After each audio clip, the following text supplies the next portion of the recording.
My name is Shauna Shirker, interviewing Ludwig Sokolov, born Eisenberg.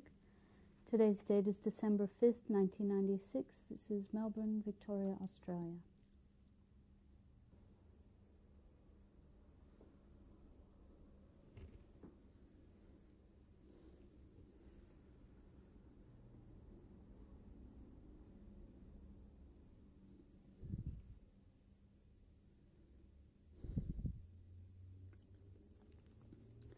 Can you tell me your name?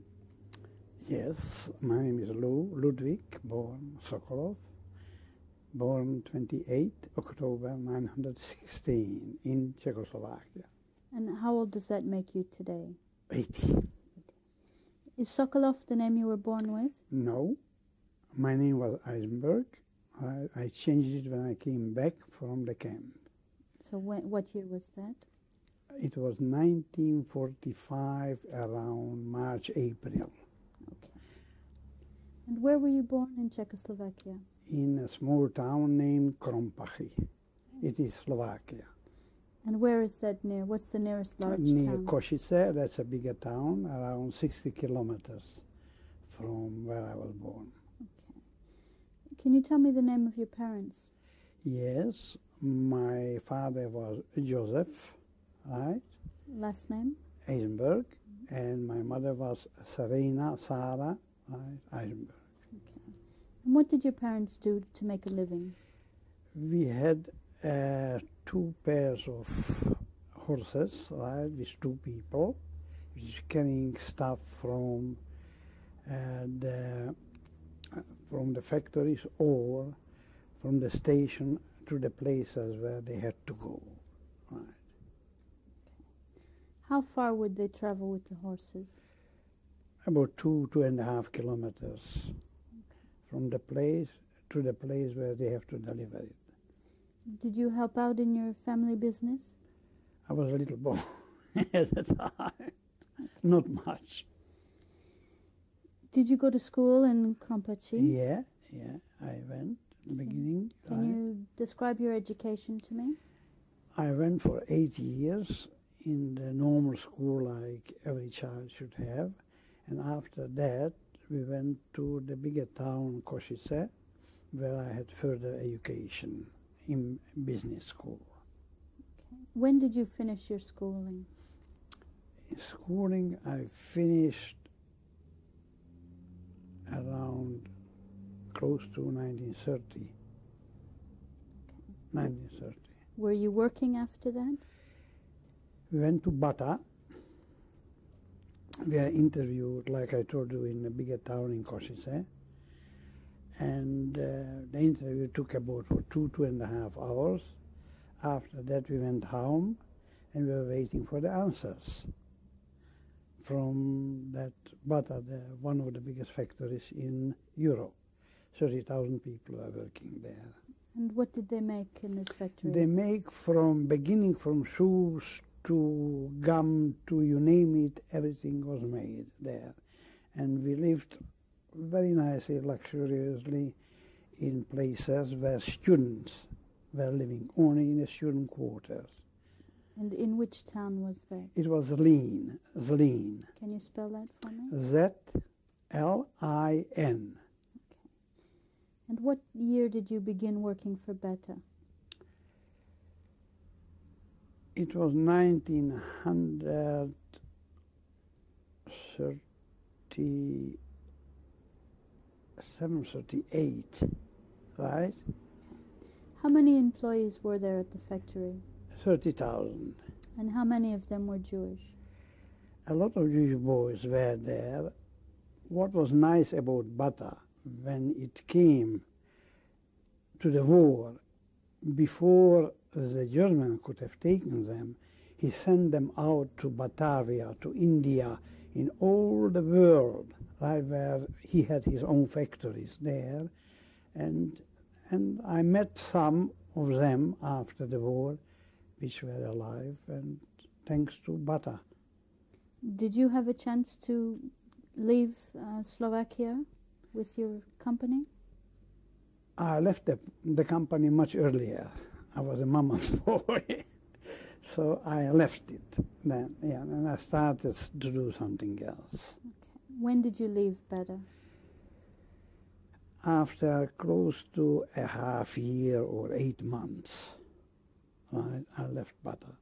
So And they told me not to leave because I spoke at that time 3 languages. And when I came there after 2 weeks, right, they asked me, how many languages do you speak? I said, I speak German too. So they took me off from the factory and they put me in the export, Bata's export, in the German section because I spoke German, so it was more easier for them to communicate with Germany, right, what's going on there. Yeah. What other languages did you speak? At that time I spoke Czech, Slovak, German and Hungarian. And what language did you speak at home? At home Slovak. Okay. Did you have much contact with the Germans in your work? Not so after 42, when I went to a friend of mine who was a leader of the so-called Nazi party, the Slovakian, right? And I approached him to be safe, right, that he should give me a job. Because we knew each other in a little town, you knew everybody, right? They knew that I'm Jewish, and everybody knew that we are Jewish, right?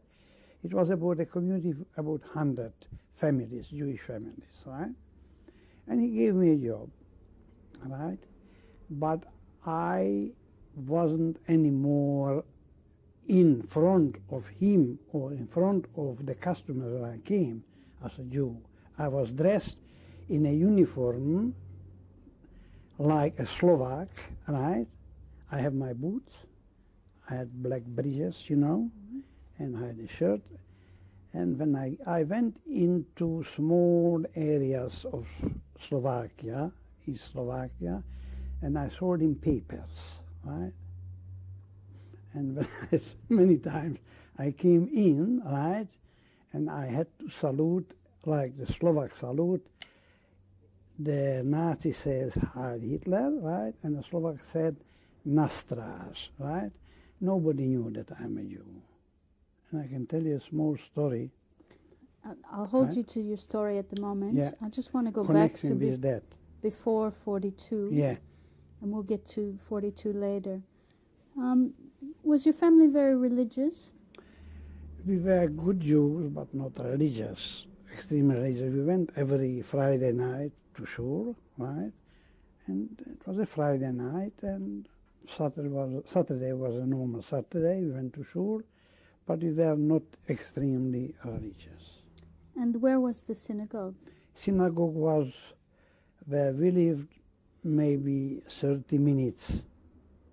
We went to the synagogue, yeah. Do you remember the name of the street where you lived in Krompachi? No, it's a long time ago. Long time. Okay. Did you ever experience any anti-Semitism growing up before the war? Look, personally, I saw it in the bigger cities, right? But in that small city where I lived, like I said to you, when I left, I lived very small time there, very short time there. Because I came home, went to my parents, I stayed a few days, and I went away again, right? And when it happened, right, then I came home. When what happened? When Hitler came to Austria. When was that? It was 1900, end of 41, 42, beginning 42, right? I was in Bratislava, right? Okay. Again, I want to stay back a little bit, and we'll get to 41. Yeah. In March 1939, Hitler came into Bohemia and Moravia. Yeah. How did that affect your life in Slovakia? It affected very much where I was. Where were you in Bratislava at that time, because the Slovaks were very big anti-Semites, right? And they showed it. How did they show it?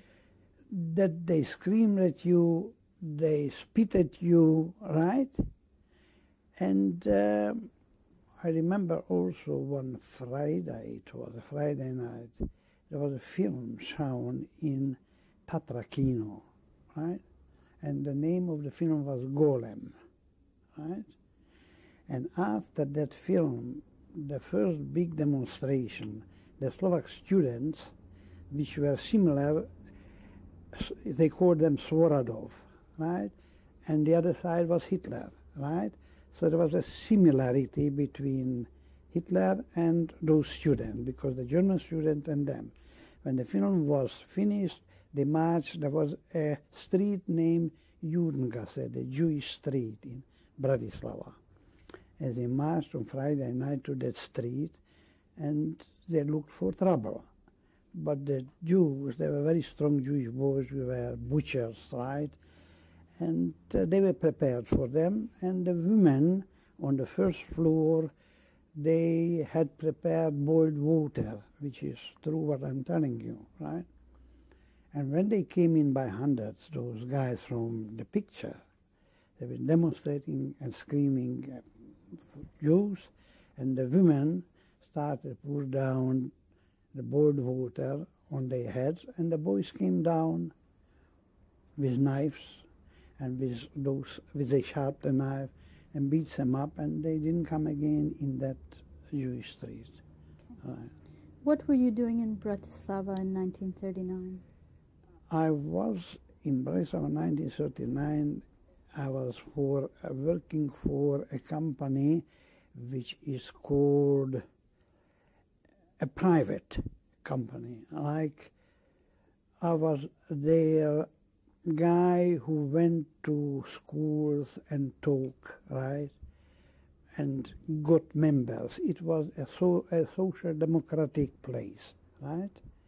Because Jews in Slovakia or in Czechoslovakia, they were, I can say, 100% social democrats, because the other party was more like not a Nazi, but an Agrar party, what we call it, which were anti-Jewish, right? So what we demonstrated also the democratism between the other people. Okay. Right. And which was the party in power in 1939? In 1939, matter of fact, the other party was the Agrar party, what we call. It was a prime minister named Hoxha, right? Look, it was a democracy, but as I say, when you look at one side and the other side, you will see the difference, right? Okay. And how was this Prime Minister's treatment towards the Jews? You couldn't say that it was against the Jews, but a feeling between the Jews where they knew that he's not a pro-Jewish guy, right?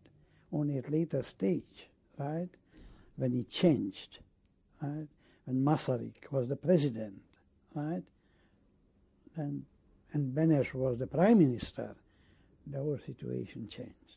Okay.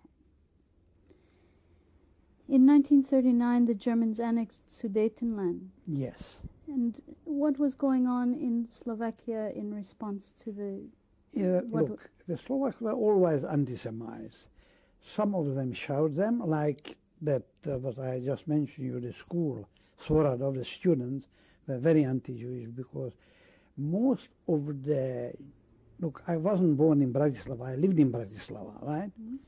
The Jews were more religious, and they went, most of them, to German schools, right? And the difference was much, much bigger in that city, like, for example, in the smaller cities, where you knew everybody, you talked to everybody, they knew that you are a Jew, but maybe inside they hated you. But some as intelligent people are, they don't show it to you, you understand? And that was the difference between a bigger city in Slovakia and a smaller city. Did you have much contact with your family in Krompachi at that time? Yes, yes. How often did you speak? we spoke every week, right, twice, three times, and when I came back for a holiday or whatever, I stayed for 2, 3 weeks at home. I had a sister and I had a brother. What were the names of your brother and sister? And the brother was Max, and my sister was Malvina. And Yeah. who was the oldest? My brother. And then who was next? My sister. And you were the baby. I was a baby. Were Yeah. you a close family? Very close, very close. Yeah. Can you describe a bit of your family life to me? Look, my sister went also to school, to higher school in Košice. My brother went, he was a dentist. So what's happened here, at a later stage, maybe my sister stayed home only, right? My brother was away and I was away, right? So, but the family was a very neat family, right? Very close family. Did you have any grandparents? I remember my grandfather. When I was a little boy, that's all I remember. And where did he live? He lived with us in Kronbach, yeah. Was he a very religious man? At that time, not very religious. Went to school and he came from school. He laid tefillin every morning, right?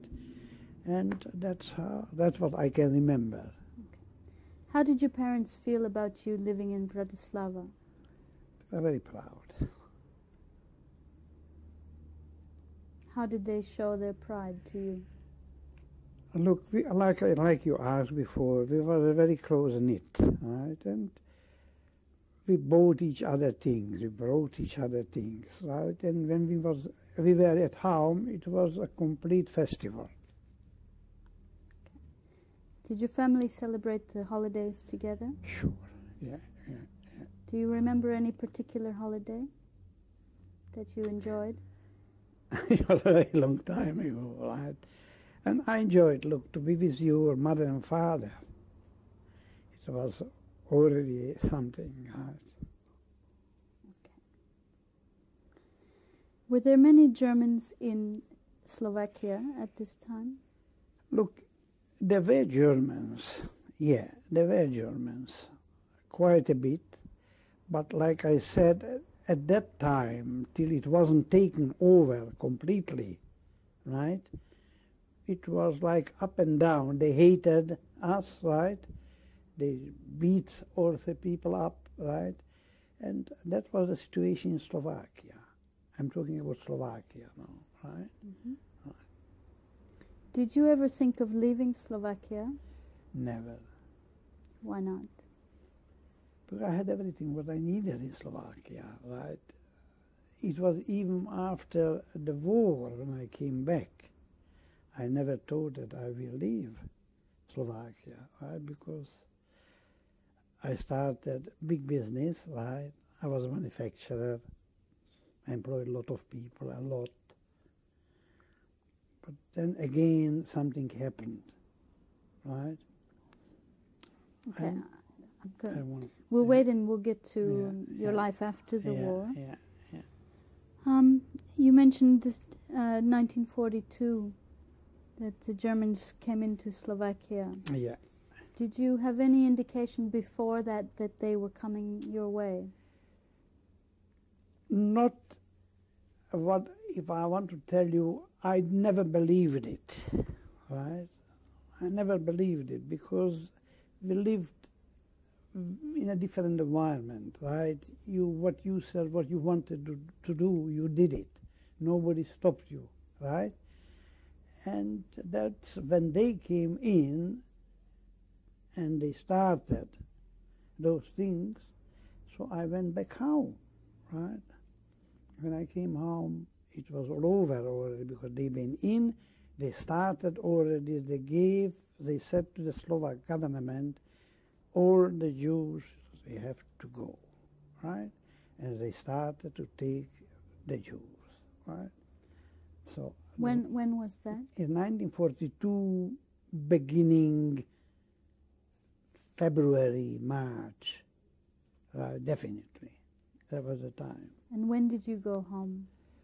I went home in 1942, beginning of January, right, when I approached that guy, which I mentioned before, to give me a job that I was covered, right, because Jews were the star. That was a law that every Jew has to have a star, right, on the left-hand side. I didn't have a star, right?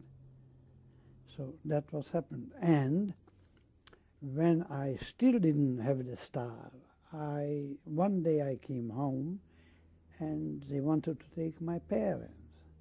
When was this? It was in 1942. It was in beginning of April, in 1942. And who wanted to take your parents? The Slovak government, the people which were in the higher places, and they came to pick up the people, right, to take them not in the concentration camp, to a place named Poprad, right? That was the first transport where people were boys, were only boys at that time, were gathered, and 1,500 of us, when we were 1,500, then they shipped us out. Okay. So how many boys did they take from your town? Only me at that time. They didn't take, I went, because they wanted to take my parents, right? So I went. But at later stages, when I was already in Birkenau, I heard that they took them also. Where did they go, I don't know, because I've never seen them. What was the response of the Jewish community in your town to these actions? They had no response. They couldn't do anything.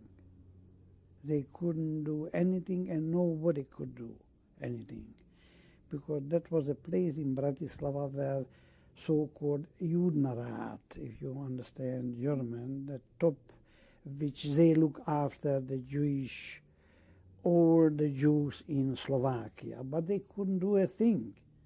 They couldn't, because they were under the Germans, so-called under the Slovaks, but they completely, they had all the things from the Germans, they have done it, what the Germans said.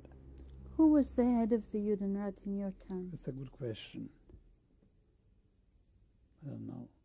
I don't remember. Because that Judenrat was in Bratislava. And we've been from Bratislava maybe 1,000 kilometers. Right? In that place where I lived. Krompač. Yes, yeah. So in April 42, the Slovakian government came for your parents. Yeah. And Not only for my parents, for all the Jews. Okay. Yeah. Because they took everybody whom they could. Some people ran away, some people went to Hungary, which at later stage probably they took them, right? So a lot of people ran away. And what did your parents say to you when you went? Nobody knew. Nobody knew nothing. Nobody knew nothing. Can you describe to me what happened on that day in April? When you were left? We went to Poprad. They took us to Poprad, based about... I mean, before that, did you say anything to your parents? No, absolutely nothing, because nobody knew what going to happen, what they going to do with those people whom they took, right? And the world at later stage maybe know, but they didn't want to know. Okay. Did you take anything from your home when you left? I had some money, right? And all my belongings, right? I had my suits and everything. And we went there because nobody knew where we are going. What happened to you when you arrived in Poprad? I saw there hundreds and hundreds of boys. And we thought we were going somewhere for work, to work, right? And about 2 days later, we were shipped in. And everything was closed. Nobody knew where we were going. And the first stop was between Auschwitz and Birkenau, right? Where we came. And that was the first stop. We came to Birkenau. How did you know you were in Birkenau? I didn't know where we are. Right. I didn't know. But when we came out and we saw the SS, right, and we saw the dogs, and we saw the beating, right, then we knew what time it is, where we came, right? We still didn't know where we are, because when everything was out of the train, they took us to Auschwitz. And there we knew that we are in Auschwitz. But we still didn't know what is Auschwitz. Okay. Nobody knew it. What did you see when you arrived in Auschwitz? When we marched in, I looked in the opening, the door, right, which was wide. I looked up, and like I mentioned you before, at Bata, I saw time is money, right? So I saw written Arbeit macht frei in a German language. And when we came in, the hell started there. Can you tell me more details of what happened on that day? It was a rush. Hurry up, everything. Nobody had anything in their hand because everything was left there where we came out from the train, right? And I remember one thing, we stayed about 3 or 4 hours in Auschwitz. It was in the morning, and in the afternoon it could have been 2 o'clock because we didn't have watches anymore. Everything has to go, right? And in the afternoon they marched us to Birkenau. We didn't know where we were going, but when we came there, then we were told we are in Birkenau. How far was it from Auschwitz to Birkenau? About 5 or 6 kilometers. Yeah. Did everybody who was on the train make it to Birkenau that day? Yeah. Okay. I mean, I didn't know who was beaten up or whom they killed, but the whole transport, the 42, the number which started the 32,000, right, came to Birkenau. Okay. At that time, there were no crematoriums in Birkenau. Okay. So, what was the date that you arrived in Birkenau? That's a good question. What, who knew the date? Nobody knew the date. What month and what year? It was in April 1942. Okay. April 1942. Okay. Did they give you a number in Birkenau? Yes, they give me a number, and that's the number. Okay. Maybe you can just hold your arm like that so Richard can get a close-up. What is the number, if you can read it, please? It's 32407. Okay. And we'll stop the tape here. Interview with Ludwig Sokolov, tape number 2. Ludwig, you were telling me about your arrival in Birkenau. Can you describe to me what you saw when you arrived there in 1942? Right. When we arrived into Birkenau from Auschwitz, right, it was raining and people were marching in, right? Some people who were not that strong physically, what I mean, he put his leg in and he couldn't take his leg out. Behind was the SS. Or he was beaten or he was shot straight away, right? We came into Block 7, which was a very famous block, right? That Block 7 was a sort of a block where sick people came there in that block, and from that block they've been put on the cars at that time and gassed.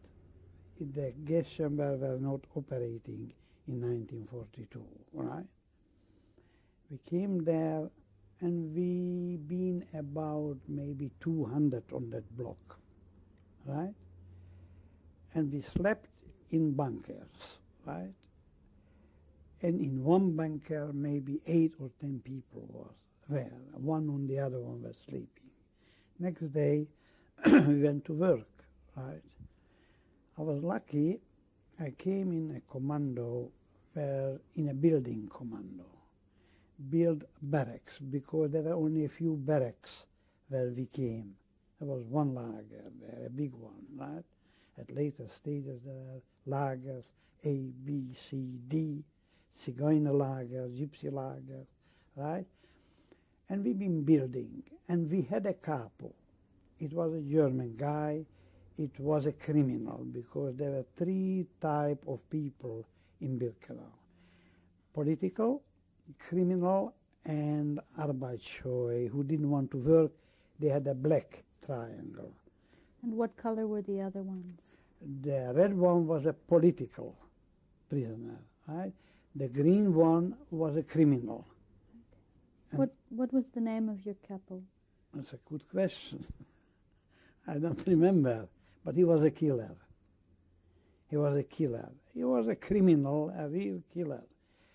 And what I did, my job was, like, the people were working, and I was watching the SS, or if the capo is coming. And when I saw them coming, I started to scream at the people, tell them, start to work, right?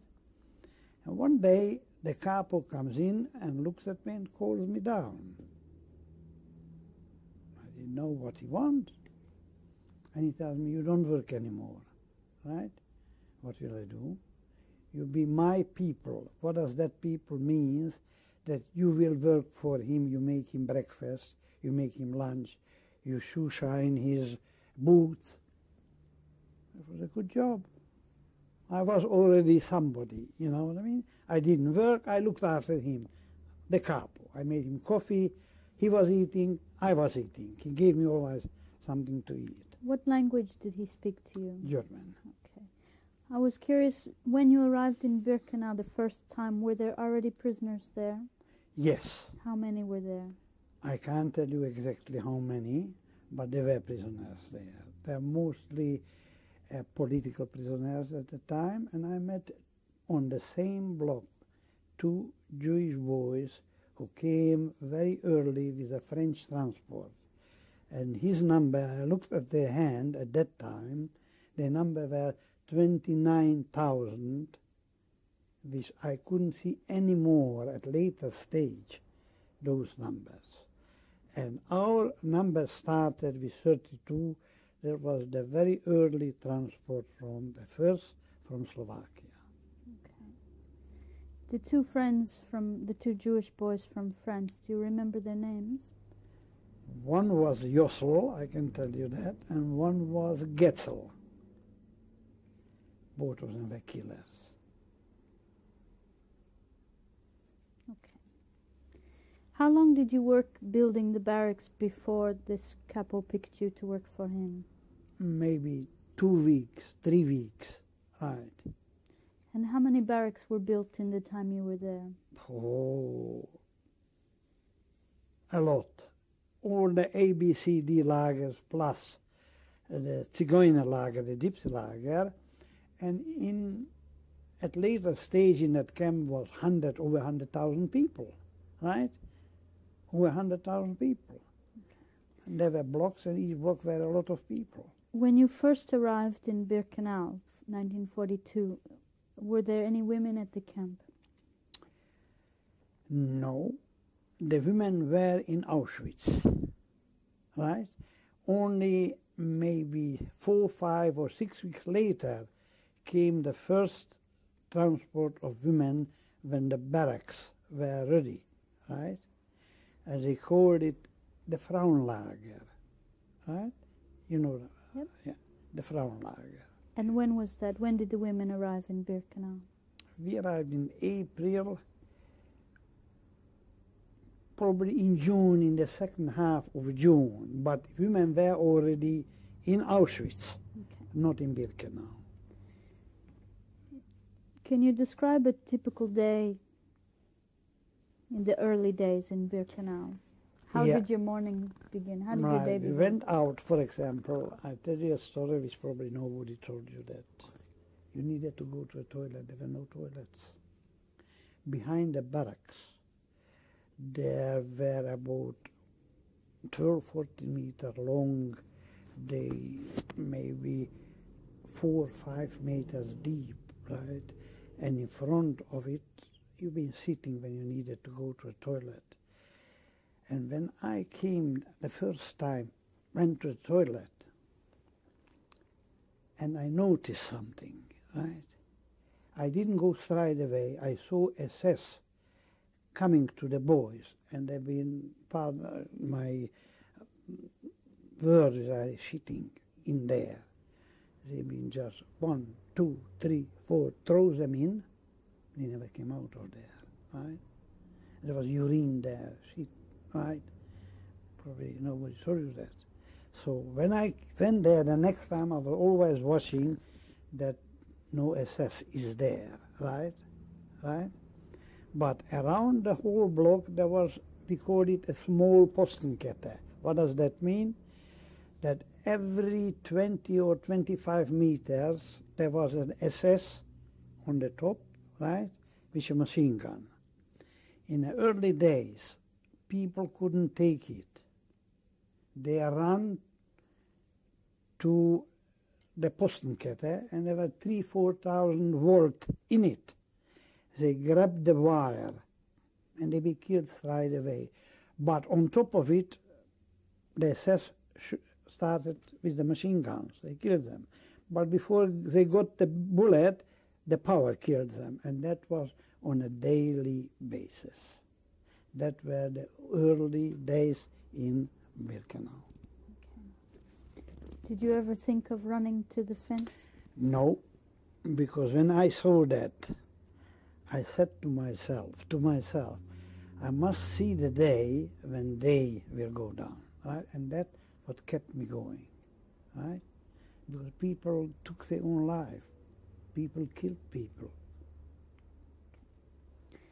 You mentioned you were working for the capo. Yeah. How long did that last? It was about for 4 or 5 weeks when I got sick.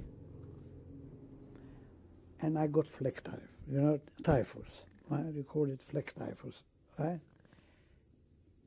I couldn't go to work anymore. But luckily before that, I knew the blockärteste from that block 7, because I was the guy who was protected by the capo, because I cooked for him. I shined his shoes. So he put me away in a bunker, and I didn't know about myself because I had high temperature. And that capo, because nobody made him food, or where is my people, where in German language? He asked all the time, but they didn't tell him, and he was looking for him because you heard the name Muslim.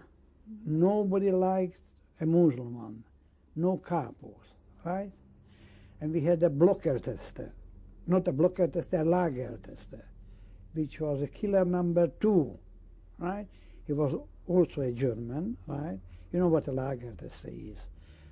He is the commandant, not the SS, but under the SS, but he was the commandant of the lager. He could kill you, he could tell you something, he can beat you up at that time in the early days because you asked that. What was his name? And where was he from? German. He is a German. He was a German, yeah. And was he a criminal or a criminal? A criminal. He was definitely a criminal, yeah. Okay. So you were sick and you I was sick, and as I said to you, after 6 or 7 days, I knew about myself. I came out, right? Did you have any medicine? I was out. I didn't know, but I can't tell you. But at later stages, if I was sick, I had my way how to get the medicine, right? And it was a day also when he didn't know about it, and they took me out from that bunker, and they put me on a car into the gas chambers. At that time, I will tell you if you will ask how they killed the people, right? And when he came out to the car, he saw me on the car already. He took me down, and he put me away again, and the car left. And after 2 or 3 days when I came to myself completely, there was a guy, a Czech guy, a political prisoner, right? His name was Peppan, who did the numbers. He was the so-called tattooist. This was the job. Can you spell his name for me? It was the first name of his, Okay. P-E-P-A-N. And the last name? Don't know. Nobody knew the last name because you've been a number in the camp. You didn't have a name, Okay. right? You've been a number. Okay. And what did Peppan do for you? And when he saw me, I didn't know what he saw on me or whatever, right? He came to me and told me, look, I will take you in my commando and I will teach you something. Maybe that will save your life, right? And what he taught me, I had a name in the camp, and the name was Tattooist.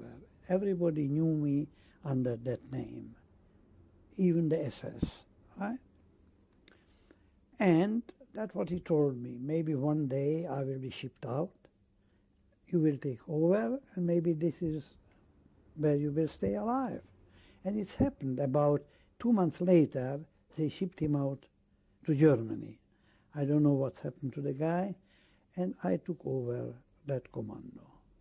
How long did he train you for? It's about 3 weeks, right? Was it difficult to learn? No, absolutely not. What type of equipment did you have? I had a piece of wood. End of the wood was a needle, 2 needles, right? One was longer, the other one a little bit shorter, right? And that's how we did the numbers, which we were told what number to follow, what number, because there was a commando, so-called politische Abteilung, right? We were 15 people, Jewish boys, and 1 tattooist, right? When the transports arrived, right, before they came to us, there was a selection. And who was the selector? Dr. Mengele, right? And that's how it went when the transport arrived. That's how it went. Where were you when the transport arrived? I was in the camp. In the camp. We never went to a transport because the transport had to come in the camp where the selection was made by Mengele. And when did you take over the job of tattooist? About 2 months later, he was shipped out, right? And I took it over. So what year was this? 42. Okay. It was about in maybe August or September in 42. Okay. Do you remember what number you started on?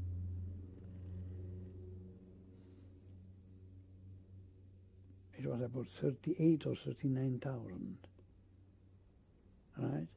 Because not everybody came into the camp. Only the stronger people came, the stronger girls at later stage, because the girls came at later stage into Birkenau too, right? Because the first transport went to Auschwitz, right? And the later stage, right? And they've been selected. For example, from 1,000 people, maybe only 500 or 600 came, or 400 in the camp. The rest went straight away to be killed, to be gassed. Okay. Right. Now you mentioned the crematorium wasn't built yet. Yeah. How did they gas the people before that? There were a few cars, right? Because they were hermetically closed. Only the opening, only the driver was up front and an SS. And on the top, there were 2 or 3 holes where the cyanide was thrown in. First they put in the people, like herrings. They didn't sit, because they couldn't sit because that many of them were in the car, right? They were like the herrings, you know? And when they threw in the cyanide, it took only 2-3 minutes, because there was no breathing space there, right? After that, they opened and they fall out, and at that time, they didn't gas them, and they didn't burn them, right? They put them, it was so-called behind the camps about 300-400 meters, right? They put them in and they buried them. The Häftlinge did that. The inmates did that. How many people do you think were killed in this way? The crematorium started in the second half of 1943, right? And in between that, thousands were killed that way, because the transports came every day, even in the morning and in the afternoon, and sometimes at night time, because sometimes our commando, not by myself, it was 15 plus 1, 16, sometimes we were working at 1 o'clock at night time still, doing numbers, because every person who came in the camp had a number, right? And every person who had that number had his cartotek, what we call it, his list, with his name, where he came from, which you can today maybe still find over in Yad Vashem or in Germany, right? Because everybody knows, the world knows who died, who didn't die, right? So in that, the Germans were perfect, in perfection, right?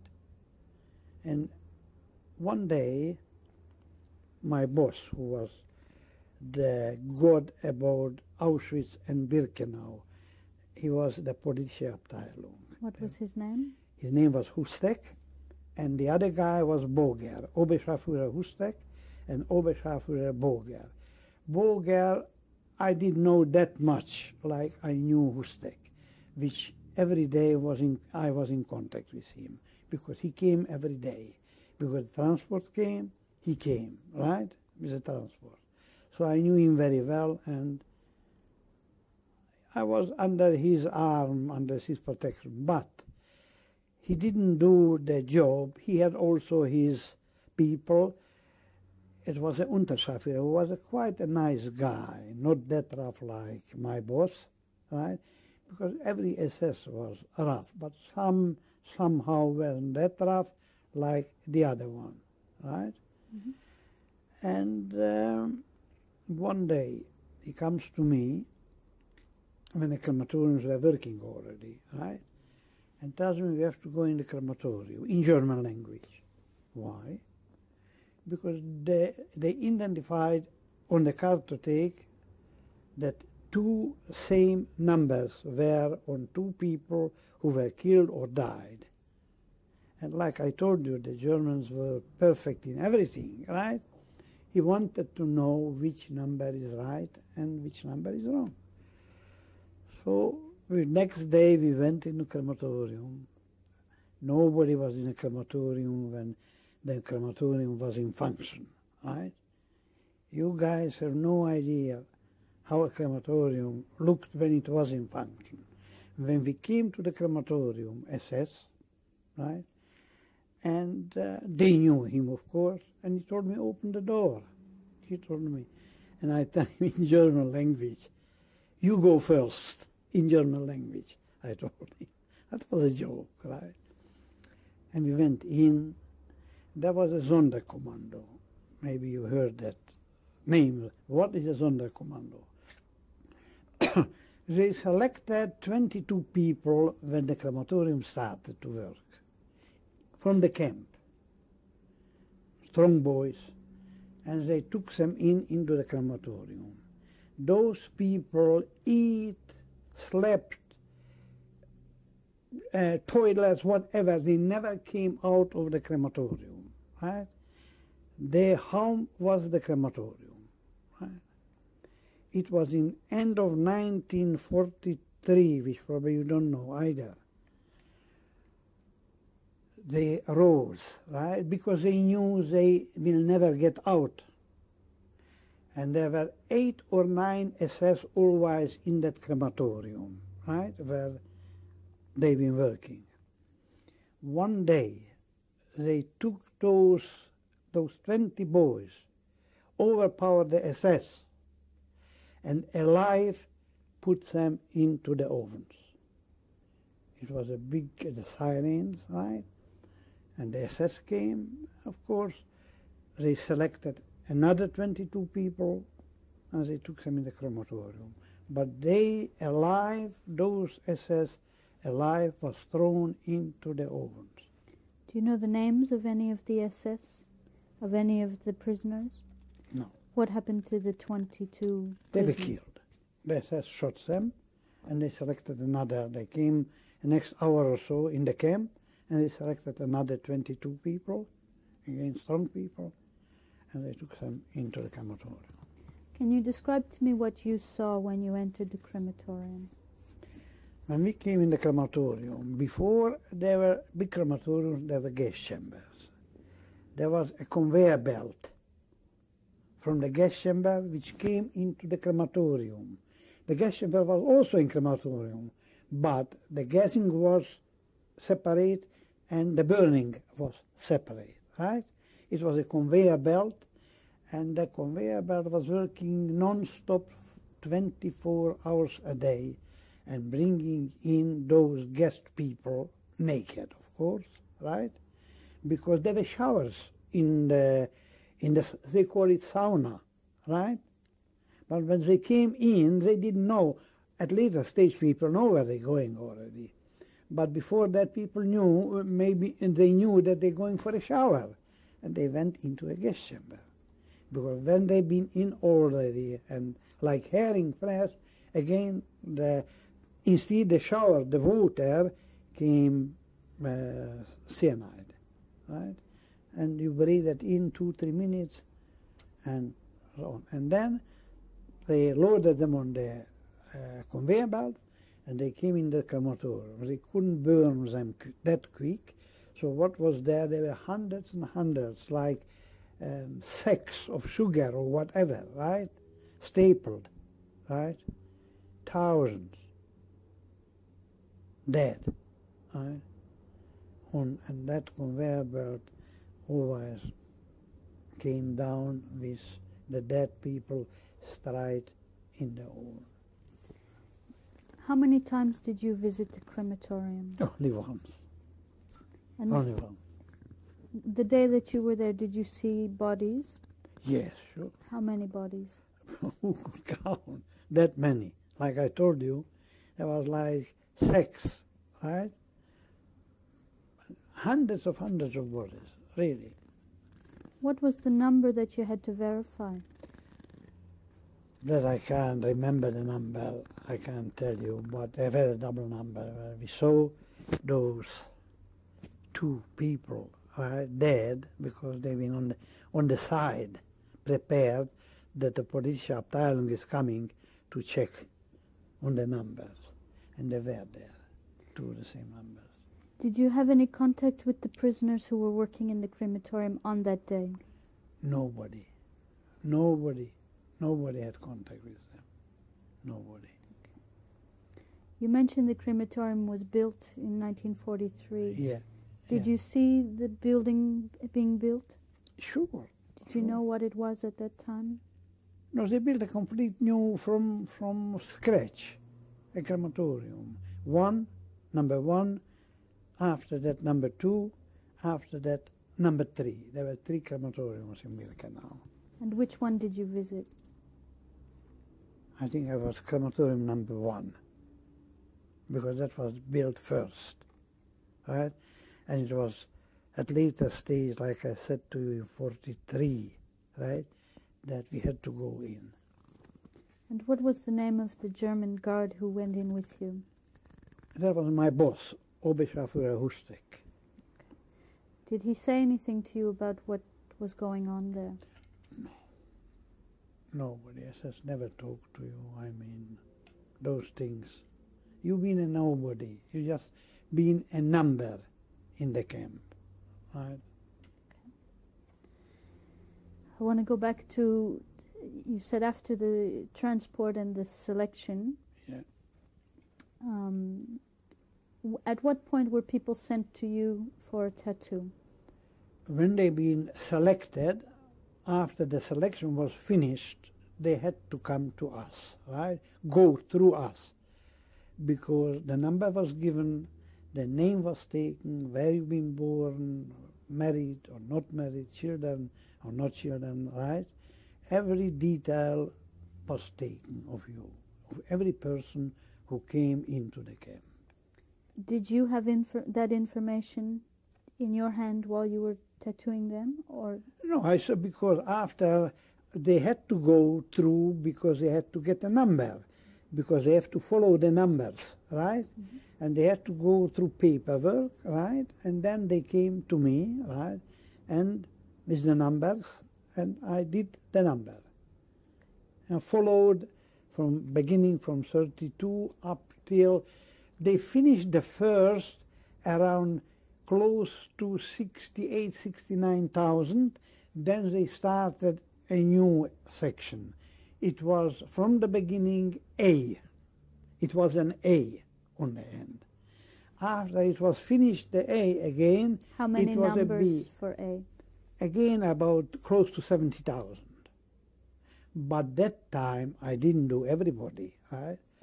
I had a helper because the transports were so big and they came to Auschwitz. We couldn't be on two places. So there were girls who we taught, right, and boys who we taught. And they've been doing the numbers in Auschwitz and also in Birkenau, helpers. Were you able to exchange any words with the prisoners when they came? Yeah. What kind of things were said? No, I remember only one, because it was a job which has to be done, right? I remember only one guy. It was about 1:30 at night time, right? When I grabbed a hand, I couldn't lift the hand. I look up and I see a guy, a real Breitbart, like, you know, if the history of a very strong guy, and he tells me I look at him and he tells me in Yiddish language, right? Jewish language, I'm very hungry. Can you give me something to eat? I looked at him and I told him, what's your name? And he told me, Jacob. So I made him the number.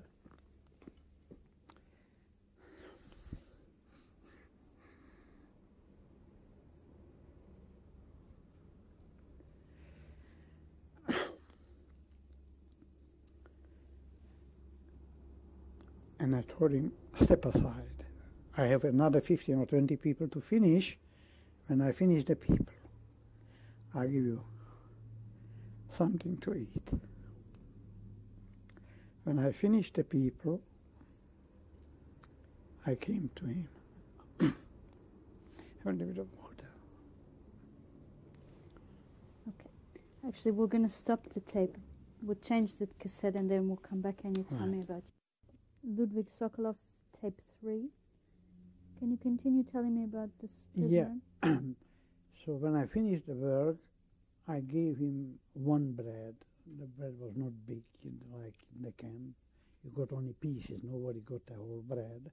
I gave him a piece of bread and I gave him soup, right? And then I asked him, what are you doing here? Because I saw him that strong and whatever. So he tells me a story. He's an American.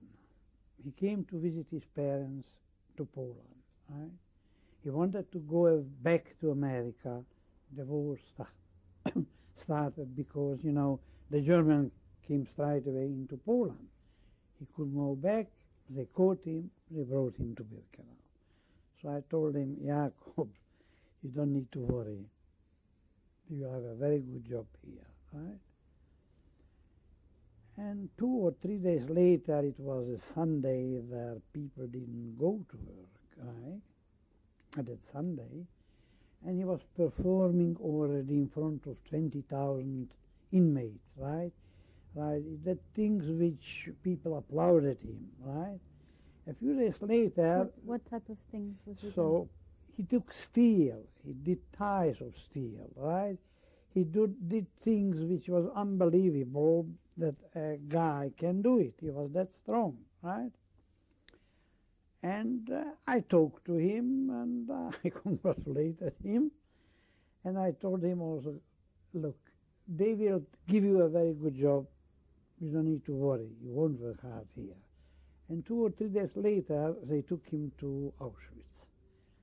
They made him a capo of that famous bunker where prisoners did something, right? They took them to the bunker there, right?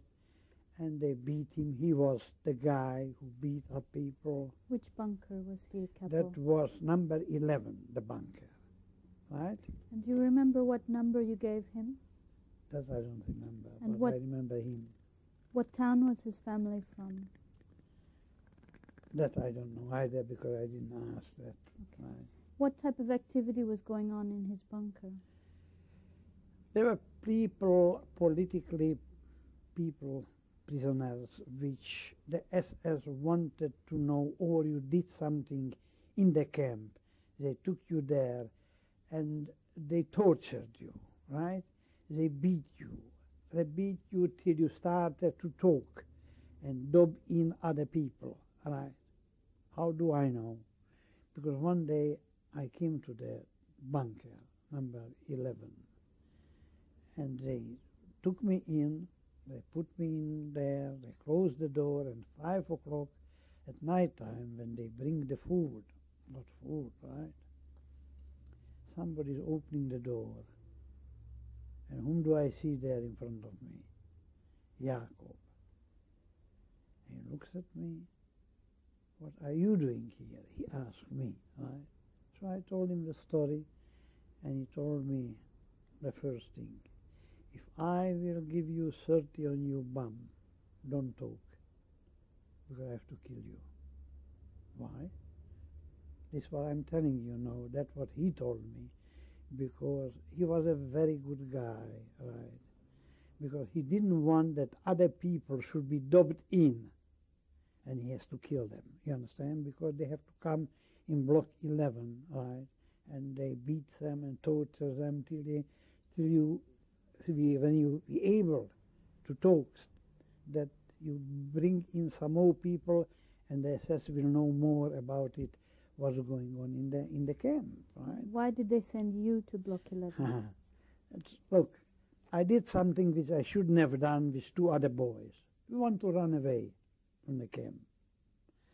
And somebody dubbed us in, and the SS came, they took us there.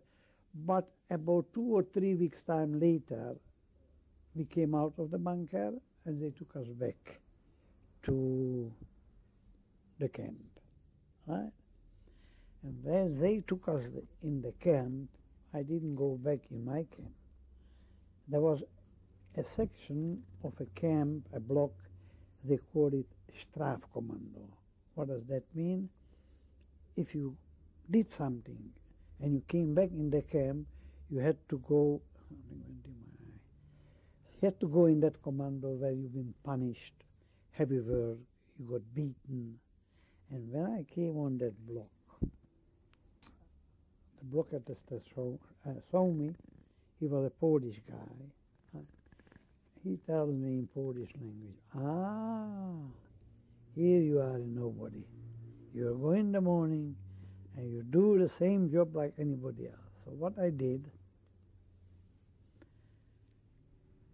at that time I was in trouble, because I knew somehow I have to get out of here, otherwise I won't be able.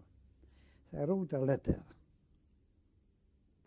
I had a guy as an assessment before I went to that 11 block, which we were very good friends. I gave him a lot of things, and he did a lot of things for me, whatever I wanted, because at that time I knew my wife. At that time she wasn't my wife. I saw her marching one day.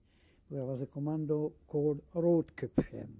A very beautiful girl was selected, which went, they called them Canada, but I had a section of girls where they had red little things on their head, right? And they worked there, right? And I saw her once marching, and she saw me. Somehow we started one day I came in a Frauenlager, and I met her on a block, right? Since then, I started to send her letters.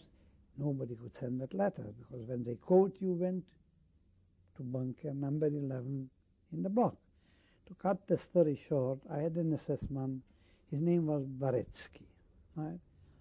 I lived in a camp between the gypsies, on the so-called Zigeunerlager. I had my own room next to my capo. He had also his own room, right? There was a section, a commando named Canada. What is Canada? Canada is, when the transport came, the boys who are working in that commando, we call them Canada, they took every belonging from the people, from the transport which came, because there was no food, a shortage of food, even if they've been working there, right? So they stole things what they could. They stole diamonds, they stole money, they stole mints, gold mints, right? And they knew that I have got connections. So they came to me, right? And they told me, listen, can you give us that and that? And I got it. How did I get it? In the Birkenau, they were working Polish people, engineers, not engineers, who came in the morning to work, not prisoners, right? When in the evening, when they finished their work, they went home to their families. And the next morning they came for work again. So I got in touch with a few of those people, right, which they brought me whatever I wanted, right? They haven't been controlled. Nobody touched them, because they were private people who worked in the camp. So that's how I had things. What type of things did they bring you? If I wanted chocolate, they brought me chocolate. I paid for it. I wanted ham. They brought me ham. I wanted vodka, right? They brought me vodka. How did you pay for it? What did you use to pay for it? I asked, what do you want? Dollars, gold, whatever, right? Because I had it. Where did you get gold? From those boys which worked in the Canada, right? They knew that I am who I am, right? That I got more privileges than anybody else, right? Because the SS, my boss, for example, Hustek, he never took anything from me, but there was a shortage of petrol in the camp. And they've been riding on motorbikes, right? And what they got, maybe 20 liters or how many liters, because there was no shortage of petrol. So he never took from me anything else. I asked him, you need something. What can you, I never told him that. He didn't want to know, right? Petrol. Every week I gave him 20 liters of petrol. Where did you get the petrol? The civilians brought me the petrol, right? How much did you pay for 20 liters of petrol? That I can't remember. I can't remember, because there was not only 20 liters of petrol, there was something else. For example, that Baretsky, who was a good friend of mine, right, SS man, who killed nearly every day 20 or 25 people, because he took commandos to the work. One was up front, one was up back, right? And they brought in, not they, but the people who marched back from work, every day between 20 and 25 killed. And they killed them on that spot where they've been working, or shoot them, right? He came to me one day, he had a girlfriend. And he comes to me and tells me he needs a personal lamp coat. How do I get you a personal lamp coat? I ask him. try. Anyway, about 7, 8 days later, I gave him a personal M code. That Baretsky, which I am just talking about, he was 18 or 19 years old. He was somewhere from Romania, right? After the war, they caught him in Germany, right?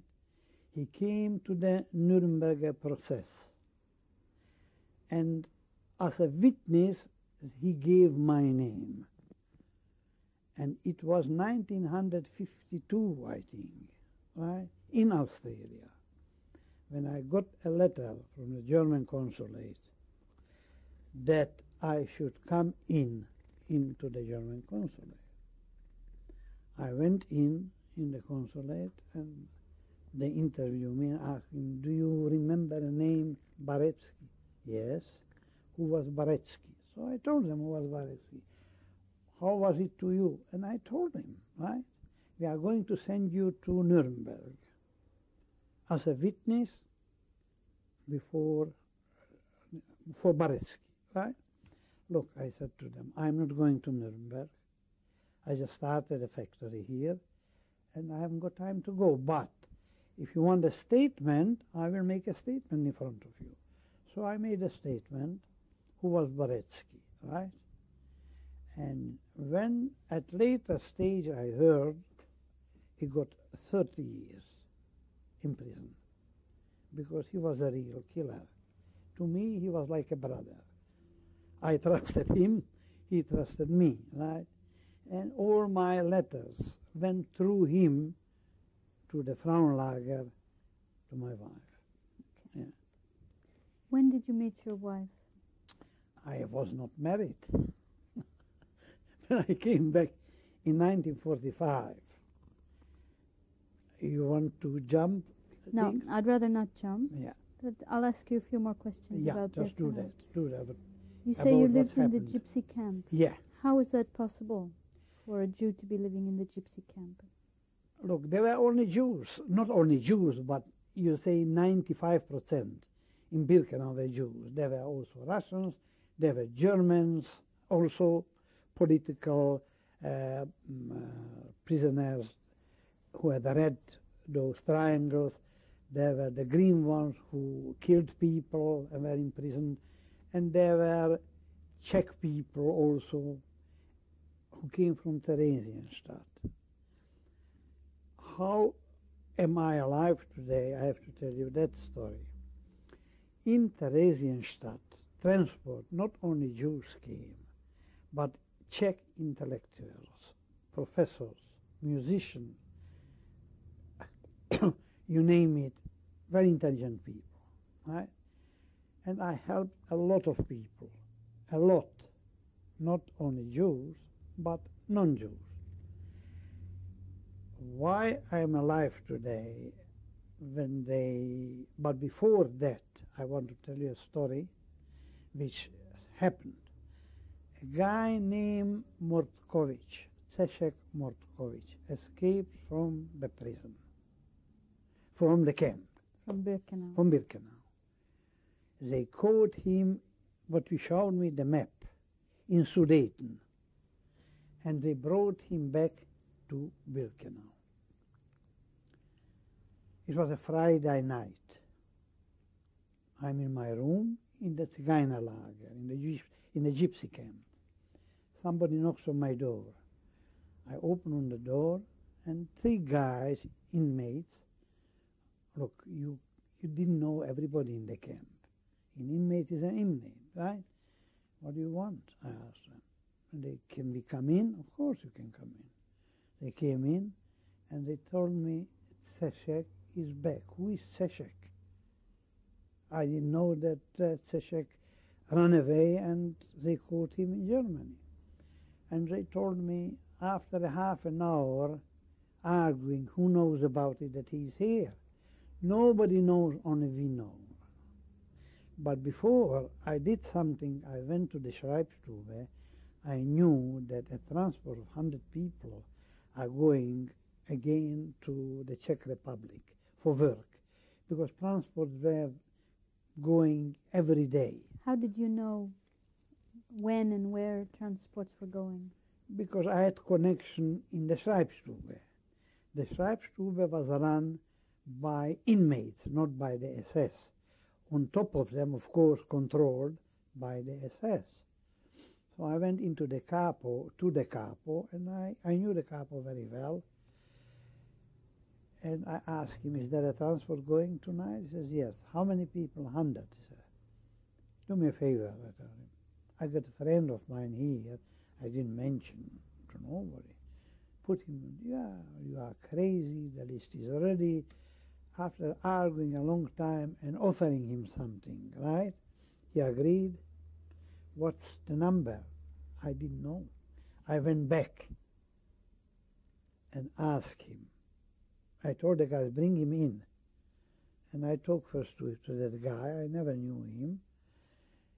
And I went, what is your number? And I wrote him the number, and I went to the Schreibstube again. And I gave him the number. What time is the transport going? He had to make a new list, right? And this is why the argument was he's not going to do it. Anyway, he told me 11 o'clock at night time. The guy was at my place. I took his hand. He has got it still today. From that number, which he had on his left hand, I made him a snake. A snake. I covered his number. And instead, the number, there was a snake. 5 minutes, like he said, before 11, he was still in my room, and I told him, Seshek, you're going 11 o'clock. Make sure that they don't catch you this time, because when they catch you and they bring you back, you will hang here and I will hang next to you, right? And I put him in the transport. 11 o'clock, the transport left. I never heard about him again. But 3 days later, you know, boys, Jewish people talk. Zizek is gone. How is that he is gone? And one to the other, they told a story to the Jewish boys.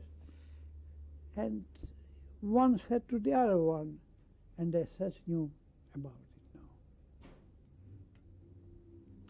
I was never afraid from an SS man, because I went without an SS. I left the camp. There was a small Postenkette and a large Postenkette. What does that mean? That around all those blocks, they called it a small Postenkette, but behind that, about 3 kilometers, was a big Postenkette. It was not easy to run away, you understand? And one day I woke in the camp, and the SS-man called Tattooist, because I was known between the SS and the Tattooist. I look at it, who it is. Oh, that was the worst guy in the camp who ever existed in the SS. What was his name? I will tell you. I will ask my wife when he comes back. But maybe it will come to me. I come to him. I never stood more than 2 or 3 meters in front of an SS man. But I stopped 10 meters from him because I knew that he wants, because he beat up people, killed. I stopped, Jawohl, Herr Blockführer. And come near, come near, come near. And he tells me in German language, there are rumors that that and that guy came back and you made him a snake on his left hand. And I asked him, who is the guy? What guy? Which guy do I know? Every guy here in the camp. And he drilled me and drilled me. He didn't beat me. He drilled me, and finally, when I couldn't say yes or no, you want really to be sure that I did it? He said yes. When the commandos in the evening were marching in, 30 or 40,000, because there are different lagers, right? Take a few Blockführers, stop the commandos, and I taught in German language, give them a Befehl, left hand up, of course in German language, not in English language, and stop the people and check them. And when you check them, then you will know if I did it or not. But by the same time, the guy was already 5,000–6,000 kilometers far away, right? And it happened. And it was 9 o'clock in the evening. 5 o'clock was the tail appel every day. It was 9 o'clock. The commandos were still marching in because everybody was stopped and checked the left hand. He couldn't find a thing. I was breathing. I'm back to normal, right? Yeah, and that was before I jumped. You asked something else I wanted to mention. I wanted to know how you were. Did you have any contact with the gypsies while you were in their camp? No, I mean contact. Yes, because I lived there. I saw them, families. There were 4,500 gypsies, exactly 4,500 in the gypsy camp. I had my room there with my capo, right?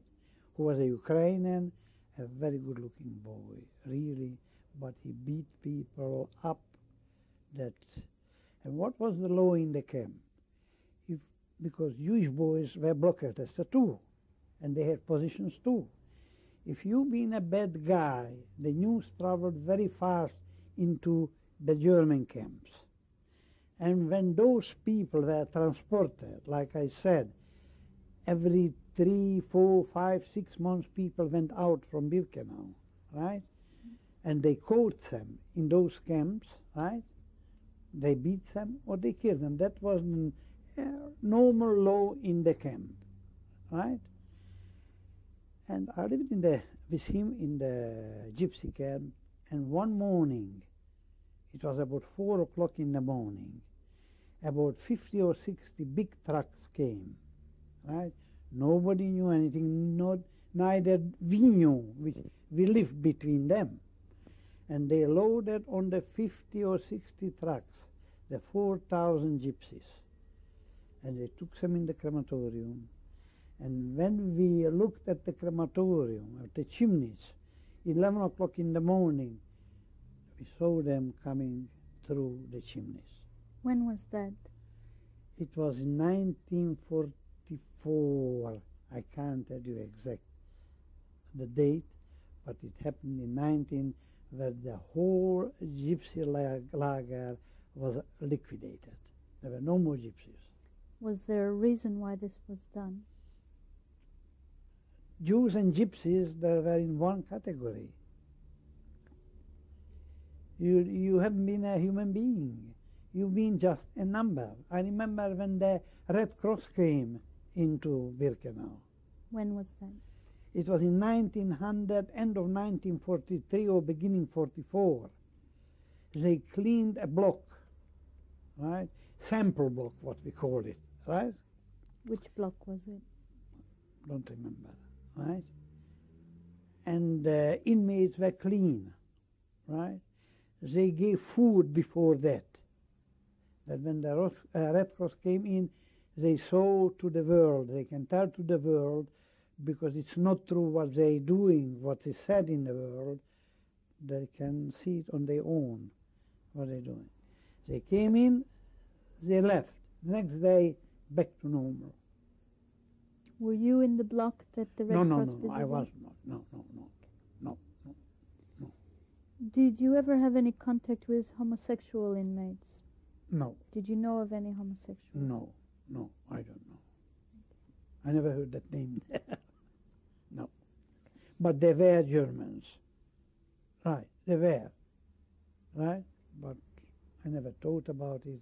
I never wanted to know about it. It doesn't came to me. Okay. Did you ever hear of any medical experiments happening? Yes. What did you hear? What did you see? They took girls and boys to Auschwitz. That was the block in Auschwitz, not in Birkenau. There was a Polish doctor who was helping the Germans. He was I can't explain you, right, what a guy he was, right? Do you remember his name? I knew his name. Matter of fact, I knew it even last year, beginning of last year, because I mentioned to somebody his name. but maybe it will come to me back. And he was helping to make those experiments on girls and boys in Auschwitz, that they wanted to know about girls, right, what they did to girls and the boys. I had a helper, like his name was Leon, a French Jewish boy, whom I took under my wing at that time, and I taught him how to do the numbers because I couldn't, and at later stage more and more people did it. And one day my boss comes down to Birkenau, Hustek, and he's taking him to Auschwitz. And I asked him, why are you taking him to Auschwitz? Of course in German language. And he tells me, you want to go? Right. And after 3 or 4 months he came back. Again, I took him back, and he was working with me, and they made one experiment on him in Auschwitz. Yeah, I knew that a lot of people knew what's going on there. Did he survive the experiment? Yeah, he survived. Yeah. Did you meet? They castrated him completely. Yeah. Did you have contact with him after the experiment? Yeah, he was working with me. Yeah. What did he say about his experience? Sorry. Look, he told me what they did to him, right? And look, he was a normal boy, but when it comes to the other things, to sex, he was completely gone. Okay. We'll stop here, change the tape, and then Ludwig Sokolov, tape number 4. Ludwig, did you ever have any contact with Mengele? Yes, every day. Can you describe what your interaction was with him? He was the selector, right? He was an old Sturmführer. His charge was Sturmführer, right? He was a very good-looking man, right? And he was the guy who selected the people which goes to gas chamber and which goes in to work, which finally they had to go through us before they went, and they got a number and they went to. He was the guy who selected. He was a killer. And what was your contact with him? We didn't talk, right? I was just standing there and watching him. And maybe I told you before, one day he tells me, Tattooist, come here, in a German language. I go about 4 or 5 meters in front of him, and I salute, jawohl, Herr Sturmführer. He tells me in German language, one nice day you go to. I told him, yes, sir, in German language. Right? He was a very influential man. He was the man who ran the dent. I mean, I didn't run it, but he was the guy who looked after the people whom he wanted to take for experiment, right? And the people who went into the gas chamber. Children, women, elderly people strayed away one side, and the other side were lucky because they got the numbers. All those people who went into the camp are lucky. I call them lucky because they had another few days or few months or whatever, if they were lucky, to survive. Yeah. I just want to come back to, at the moment that you were giving people their tattoo, Yeah. what type of exchange did you have with them? Did they ask you questions? No, absolutely not. They were very much down, right? And that was the job what we did, right? You know, when you are a number and you got no hope, only in yourself, when you hope that someday, right, you are very much down. People had no hopes there. There were walking deads on the street, right? Which is true what I'm telling you, because I was with them, I worked with them, and I saw them, right? For example, it was in 1900, end of 1942, when I went the first time in the Frauenlager, in the women's camp. There was the first big selection. You know what selection means? And I saw about 3,000 or 4,000 naked girls standing. You see my finger? Thick like that, right? Which were ready to go to death, which they did it also. I saw it, right? It was a shocking picture. People can't imagine, right? People can't imagine. When you read it in the books, you read it in the books. But to see it on your own eyes and live with it, it was shocking, right? And that happened every 3-4 weeks. It was a big selection because people worked heavily, were beaten. There were no food. What they got, a little bit of soup and a little bit of bread, right? That was the food, and you have to work very hard, right? But I remember one thing. There was a girl, a very beautiful girl, Jewish girl, the only one girl in the whole camp whom the SS allowed to keep her hair. It was a very beautiful girl. I remember her like, I see her like today, right? Nobody had hair, not girls, not boys. Because when you went in the lager, there were hairdressers, which say, took off your hair, right? And that hair were also put into big and shipped to Germany. Everything was shipped to Germany, right? And like I told you, that was the first big Entlausung that I saw those 3,000 or 4,000 girls standing naked. It was a shocking view. Was this girl with the hair in No, that no, no, selection? she was, no. Did you know her name? Yes, I knew her name because I visited her in France, in Paris. Yeah. She was living in King George Hotel, very luxurious. She was married. She had a boyfriend, a very rich boyfriend, right? And her husband, I knew her husband, and I asked the girl, tell me, does your husband know about it? When he comes home, he has to ring that he's coming, because he had a very good job. The boyfriend gave him a job which he went all over Europe and bought tanks and all, you know. This is after the war, I imagine. After the war it was. And did you remember her name? I will tell you the name. Okay. Yeah. Did you ever have any contact with your friend Jakob No. after he was sent to Auschwitz? Once, yeah. When I came to his place, right. Okay. Then when I met him, but since then, I never met him. Did you ever hear of people escaping from Birkenau? Yes, I can tell you a good story. It's a true story.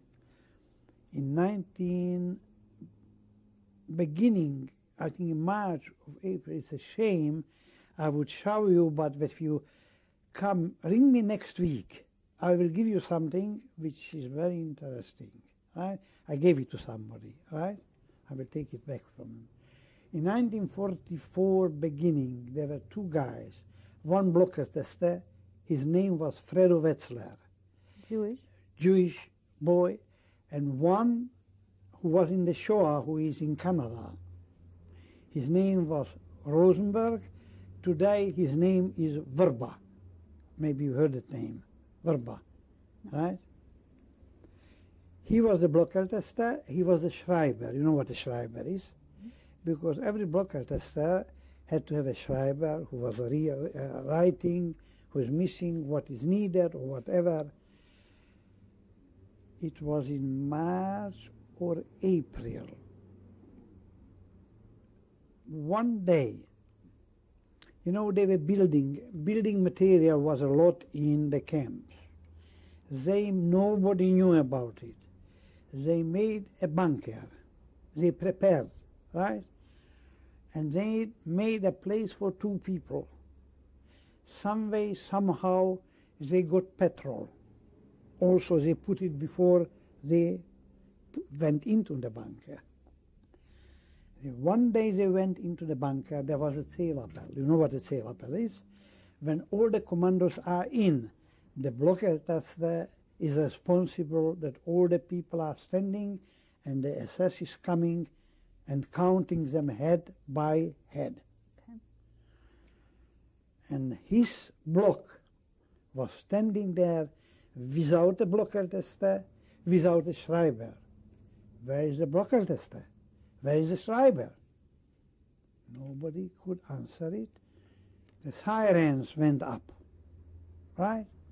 And the alarm was on. Those 2 guys went into the bunker. Nobody knew about it. You know, the SS had sniffer dogs, right? And when they escaped, right, when they went into the bunker, before they went in, they poured petrol, lot of petrol, because the sniffer dogs can sniff, right? And when they came to that bunker, they were full of petrol, and the dogs were sniffing. 3 days they were in the bunker, 3 days. One evening, they went at night time through the small Postenkette. They cut the wires. They had the things which what to cut, right? But because the wire was 3,000 volt high, they were prepared that because you can't touch it. Right? Anyway, they made a hole. They found a hole. They went through the small Postenkette. They went through the big Postenkette. They went through Poland undetected. They came to Slovakia. This is a very true story, what I'm telling you now. He came to Bratislava, right? He was a student from Trnava, another from Bratislava, about maybe 150, 200 kilometers, right? He was a high school student, very well known in his place. And one day he rang up his friend, very close friend. They went to school together. His name is Tibi Winter. He lives here, maybe 2-3 minutes from here, right? He rings him up, find out that he's alive and where he is in hiding, that guy which I'm talking about. He rings him up one day. Tibi, I'm Fredo. I want to tell you, I ran away from Birkenau. The guy put down the receiver. He was afraid. He knew the name because he rang him 4 or 5 times. Finally, when he was in another place, that guy who lives here, we come together every Sunday in the Hetzer Club, right? Rings him up, and one day he listens to him. People didn't want to believe what that guy told him. The same Fredo Wetzlar wrote a letter to the Pope. To the Pope, Pius was his name. This is the 12th or the 11th? That one here, which is now. I don't know. Actually, I'm going to stop you on this story because I'd rather hear the stories that that happened to you directly. Yeah. Okay? Right. They can tell their story themselves. Yeah. I have a drink of water. You have a drink, okay.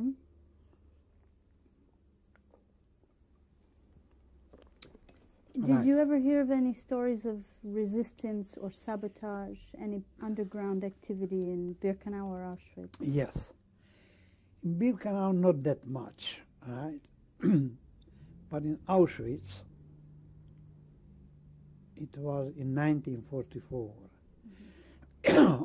There were women were working in factories, powder factory, right? Which they made powder for the bullets, right? And there was a Jewish woman and 3 Jewish girls, right? They caught that woman. They beat her up. They beat her that much up that she dubbed in those 3 girls. What those 3 girls did, they took the powder under their nails, that woman first. And that woman gave those 3 girls the powder, which were taken into Birkenau. And that powder went into crematorium number 3.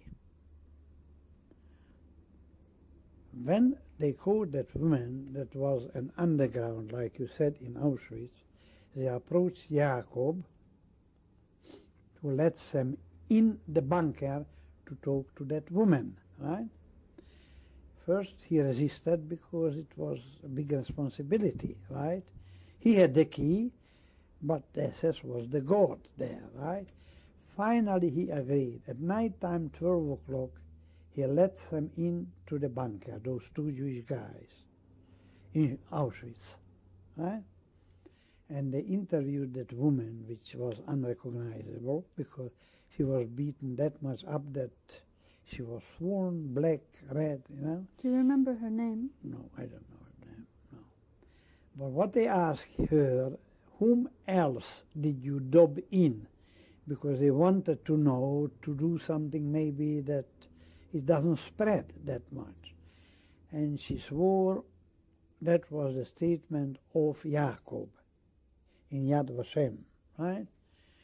That she swore to those 2 guys that I'm not afraid to die, but I didn't dub anybody else in, right? The next day, they went, right? The next day, they hanged that woman plus the 3 girls next to it.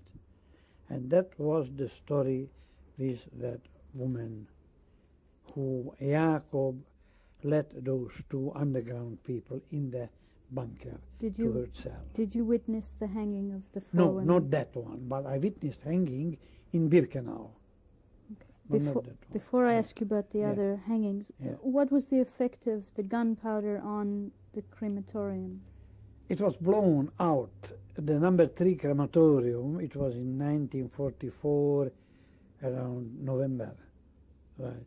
A part was blown out, and people started to run, about 250, 300 people, but they didn't escape. They were gunned down by the SS. And how long was the crematorium shut down as a result of the sabotage? It was shut down because it was end of 44 and beginning of 45 when they transported us on the 18th of January, right? There were no more crematoriums. They didn't blow up the crematorium. The Germans were running because the Russians were 3-4 kilometers from Birkenau. Okay. You mentioned that you witnessed other hangings in Birkenau. Yeah. Do you remember any names? Yes, I remember that name, yeah. What did you see? It was a guy from a small town in Slovakia, Bardejov, and his name was Fudem. There were 2 brothers. Which one was this? They hung both brothers? I saw one hanging, the other one not, that one.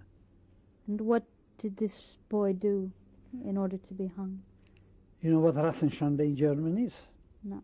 He had sex with a German woman, and they caught him. Okay. Yeah. And who witnessed the hanging?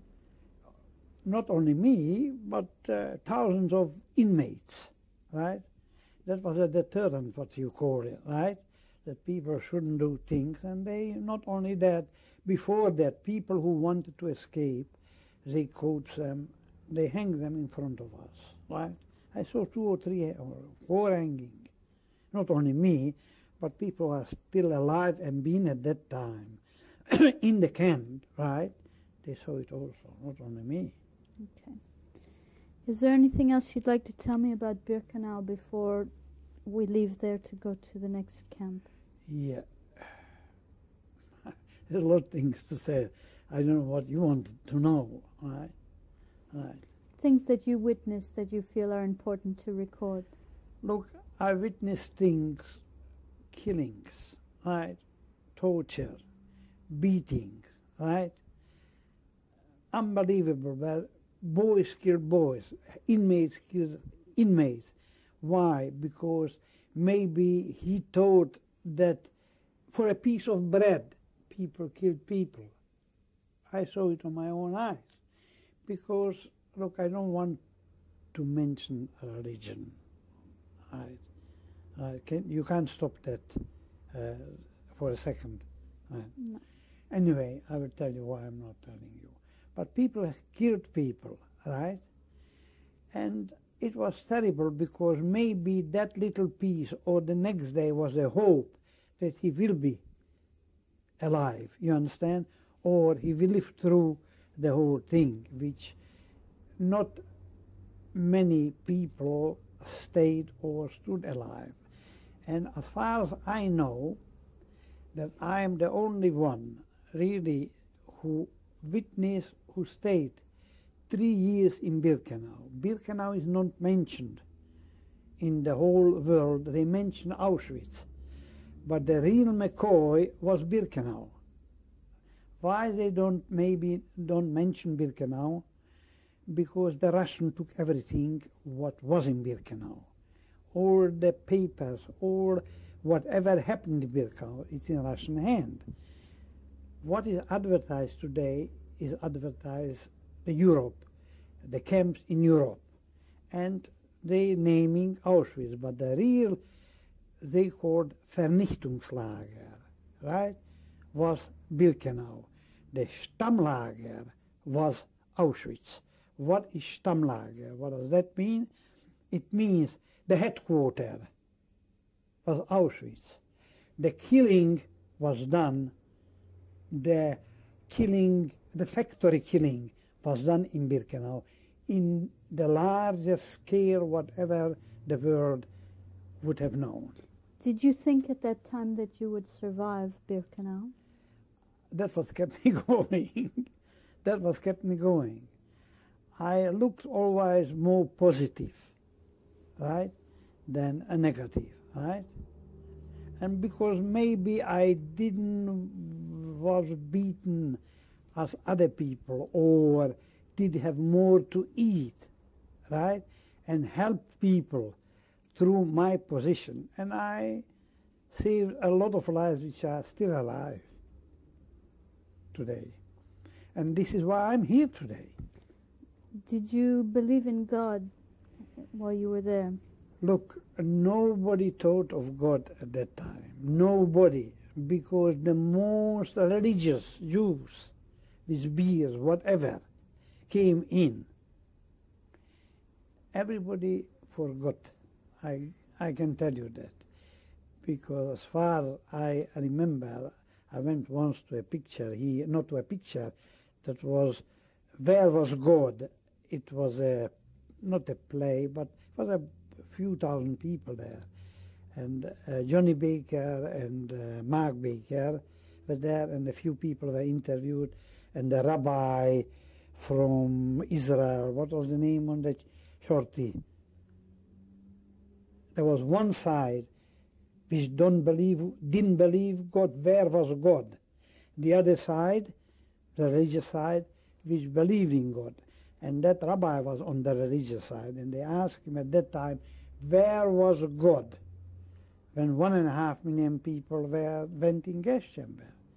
So that was the story why I'm mentioning to you, because you asked the question, if I or somebody believed in God in Birkenau. There was no time. You worked the whole day, you were beaten, you were hungry, you went into your bunker, and in 6 o'clock in the morning you got up and it was a sailor. You got coffee and a little bread. You couldn't walk. If you couldn't walk, and the assessment saw it, that you are a Muslim and bang, or he killed you by bullet, or he beat you up that you fell down, right? So that was a real Birkenau.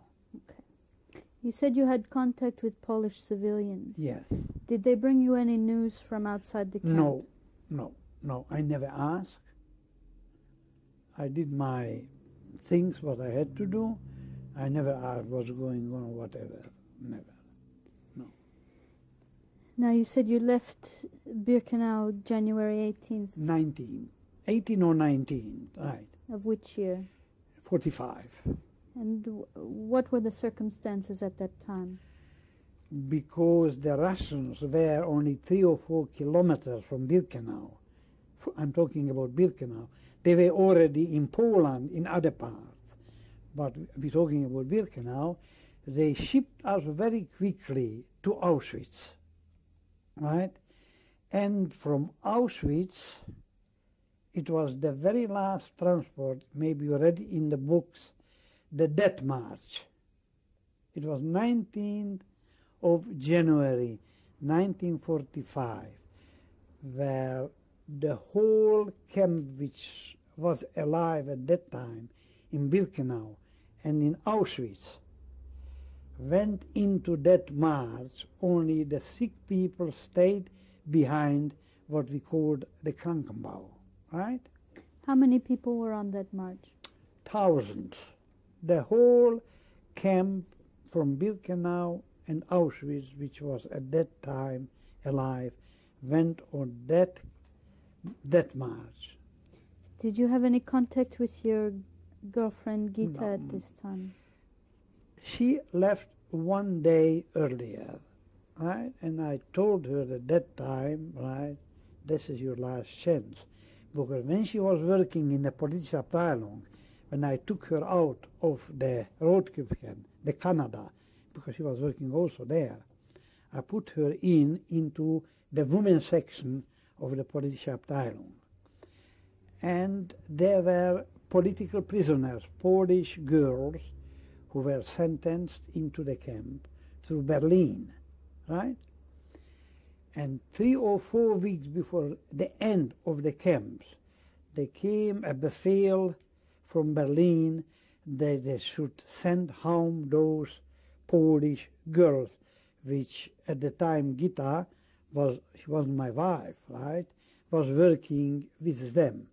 What she ate, they ate, because every day or every second day I came into the Frauenlager and I had a so-called, in German, Aktentasche, a bag, and in that bag there were chocolate, there were ham, there were drink, whatever I could get, and I brought it to her, and what she ate, the girl, and they've been very thankful.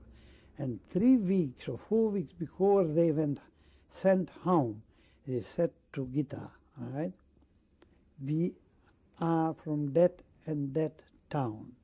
We live in that and that street, under that and that number. When you will march through that city, run, we will cover you, right? And it happened was God will.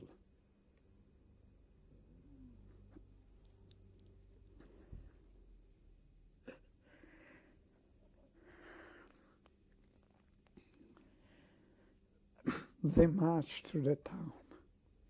And at night time, when it was dark, 3 girls ran away. And they went to that street, to that number, they knocked on the door, they opened the door, and they put them up, and they were there for 5 or 6 weeks, well after the war. Okay. Your wife is doing her interview tomorrow, so she can tell that story, in much detail. Yeah. What was happening to you at this time? You marched from Birkenau, from Auschwitz? Yeah. To where did you march? We marched about 15 or 16 kilometers, but on the way SS were marching with us. But it was icy, it was winter, right? And not everybody had good boots. Somebody had good one, bad one, and it was slippery. What right? kind of shoes were you wearing? That's a good question. But probably good shoes, right? But if somebody slipped, right, he didn't have time to get up because SS, he was 100% healthy on the march. The SS killed him. Finally, we came to a station when they put us in the train, and we landed in Austria, in Mauthausen. Okay, stop here. Right. We change the tape again. Ah. Ludwig Sokolov, tape number 5. Ludwig, we were just arriving in Mauthausen when we ran out of tape. Can you tell me, when did you arrive in Mauthausen? In Mauthausen we arrived when we left Auschwitz. We came to Mauthausen day after, right? And we went into the camp up to the hill, because Mauthausen is up in the hill. I didn't know what is Mauthausen. I never been to Mauthausen, but we heard about Mauthausen. So it was a very bad camp. And when we... Can I ask you, out of the thousands of people who left Auschwitz on the death march, all came into Mauthausen. how many of them did not survive the march? That I can't tell you, but I saw many of them being shot in that march, in the death march. Okay. Yeah.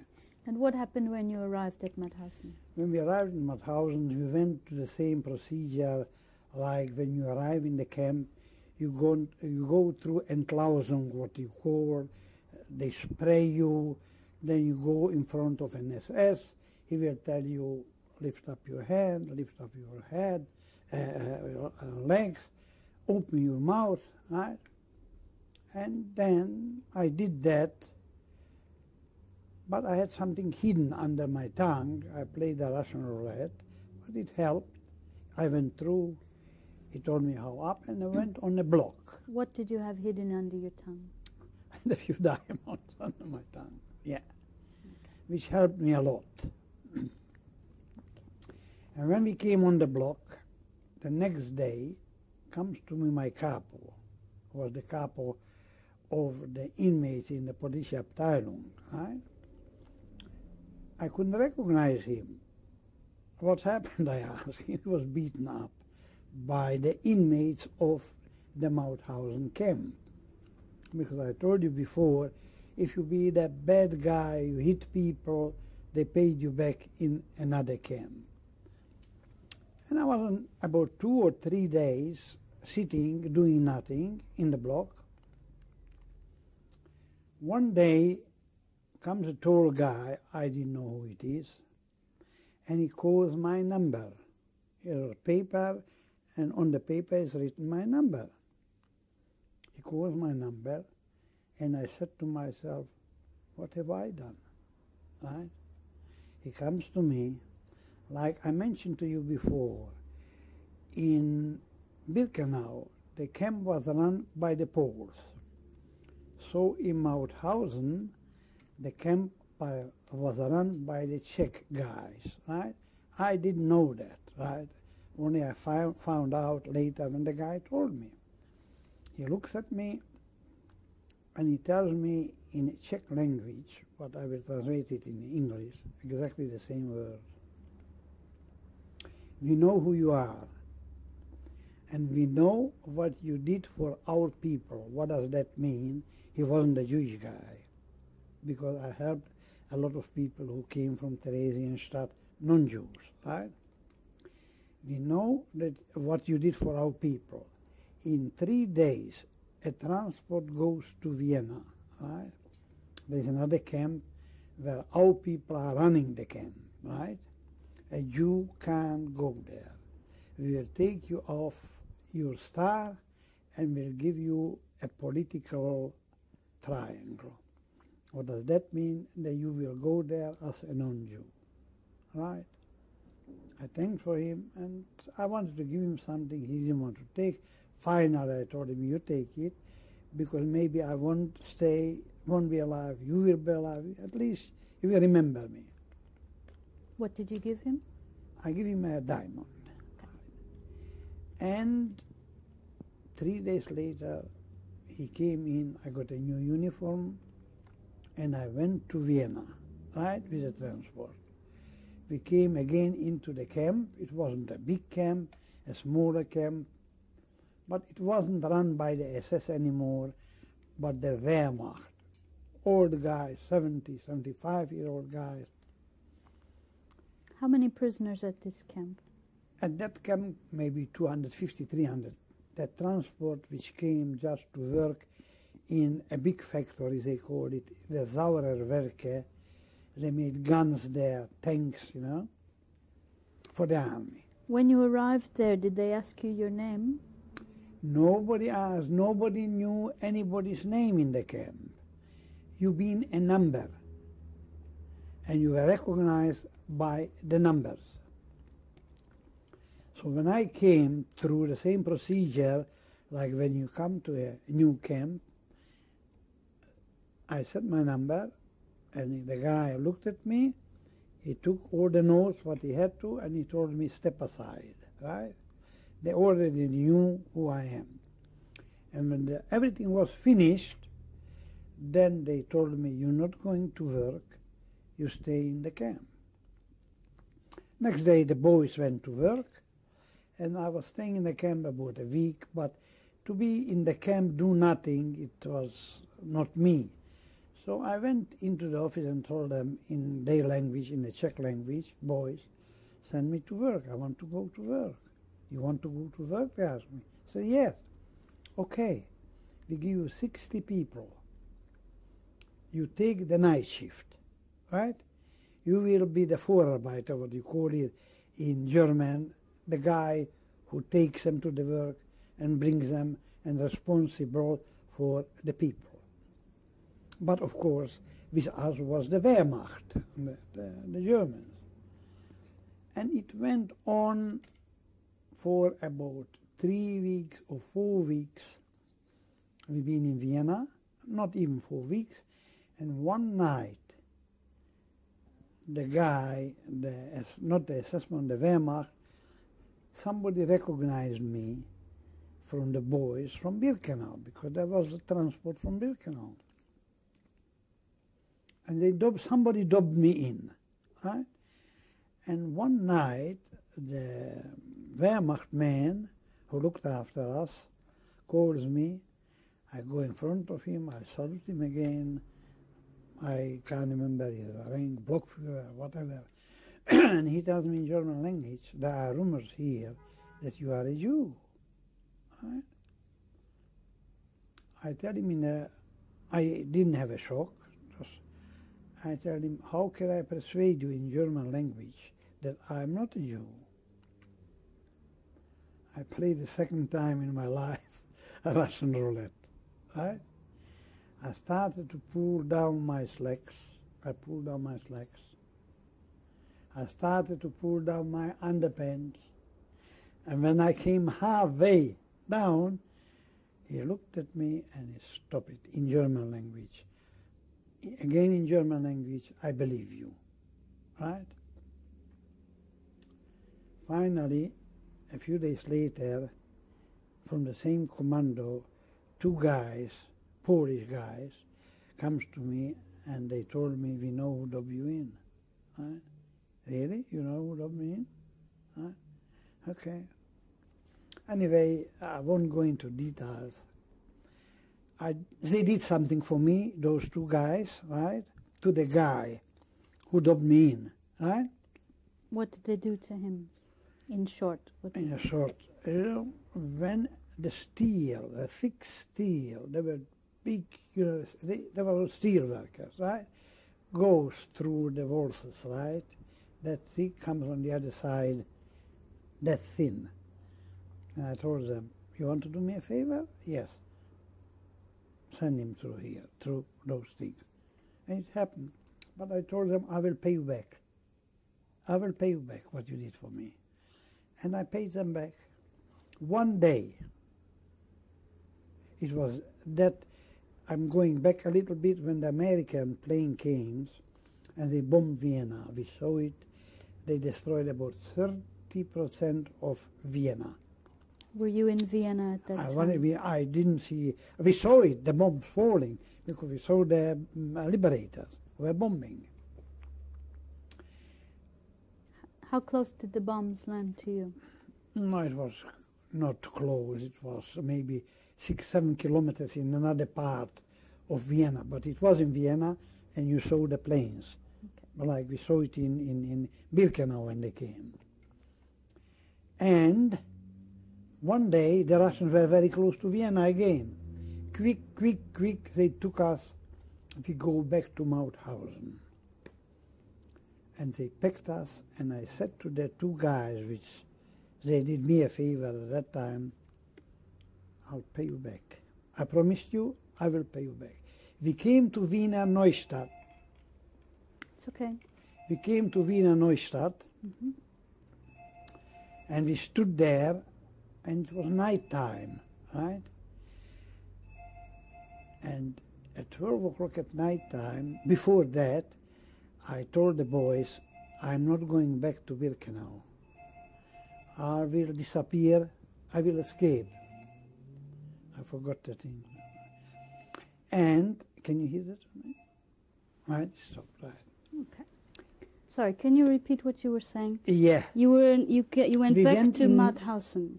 Take No, it from... on the way, Mhm. we stopped in Wiener Neustadt, Okay. right? It's about 60 or 70 kilometers from Vienna. How did you travel from Vienna back to Wiener Neustadt?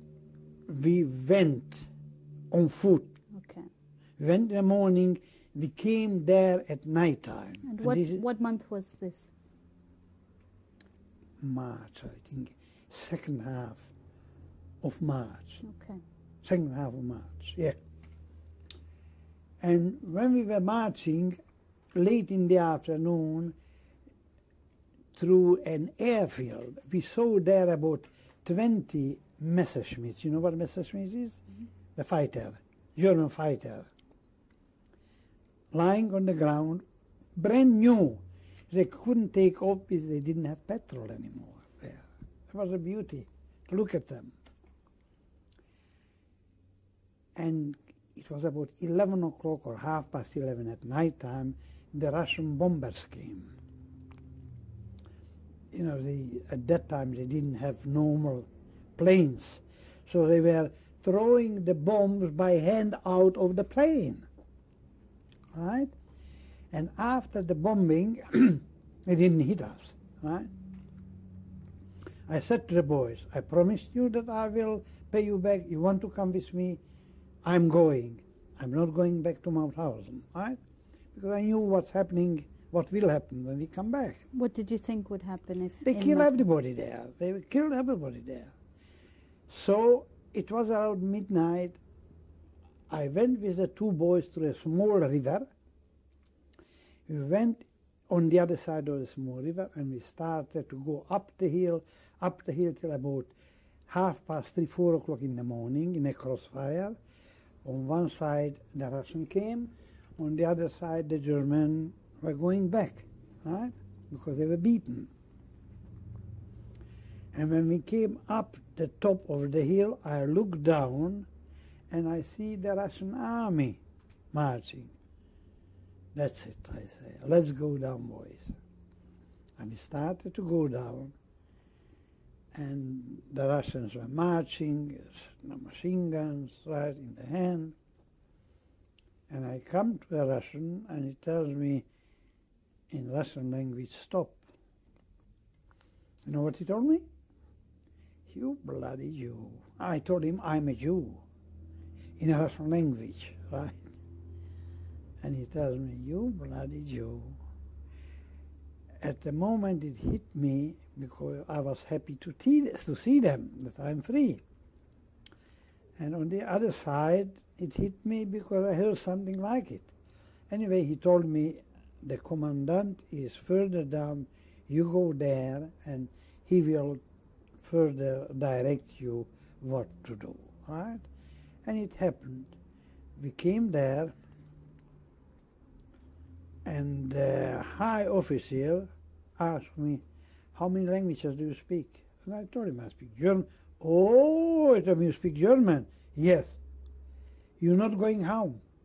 Why I'm not going home? I came from the camp. I got my family, my sister. No, you're not going home. We need you here. You stay here. You will get the nicest place in Wiener Neustadt. And he gave me a piece of paper, and I got the villa of the mayor of Wiener Neustadt, and I took with me the two boys. Right? Were your two friends, were they Jewish as well? No, there were no Jews. The Jews couldn't go there in the Vienna camp. Like I mentioned to you before, Poles. How did they react when they heard you tell the Russian soldier you were Jewish? They couldn't react because they were free, I was free. Right? They knew, those two knew, but that's what I told them, I will pay you back what you did for me. Right? What was the date that you were liberated? That's a good question. I remember the day. Yeah, the day where I saw the Russian soldiers. Mm-hmm. That was sometimes beginning of April, or close to half of April, because that I lost track. I haven't seen the date because in Vienna, right? Because in Vienna there was a smaller camp and no contact, right? Right? Okay. So how long did you stay with the Russian army after they liberated you? After I stayed with them close to 3 weeks in Wiener Neustadt. And what did you do for them? I had to take the high-ranking officers and get some girls, talk to the girls in German language because they didn't speak the language. I was a pimp for them, right? That was my job, that's what I had to do. But I had money, right? One day I decided I'm not doing it anymore. And I ran away. How did I do it? First, I inquired, where is the station, right? Then I go to the station, and from Wiener Neustadt, it was close to Hungary, to Budapest, somewhere there, right? And I inquired what time the tram goes, and I bought a bicycle. Right? One morning, 3 o'clock in the morning, I take my bicycle, and I had a little bit of money, and I go. I went about 200 or 300 meters on my bicycle. A Russian stops me. Sтой, stop.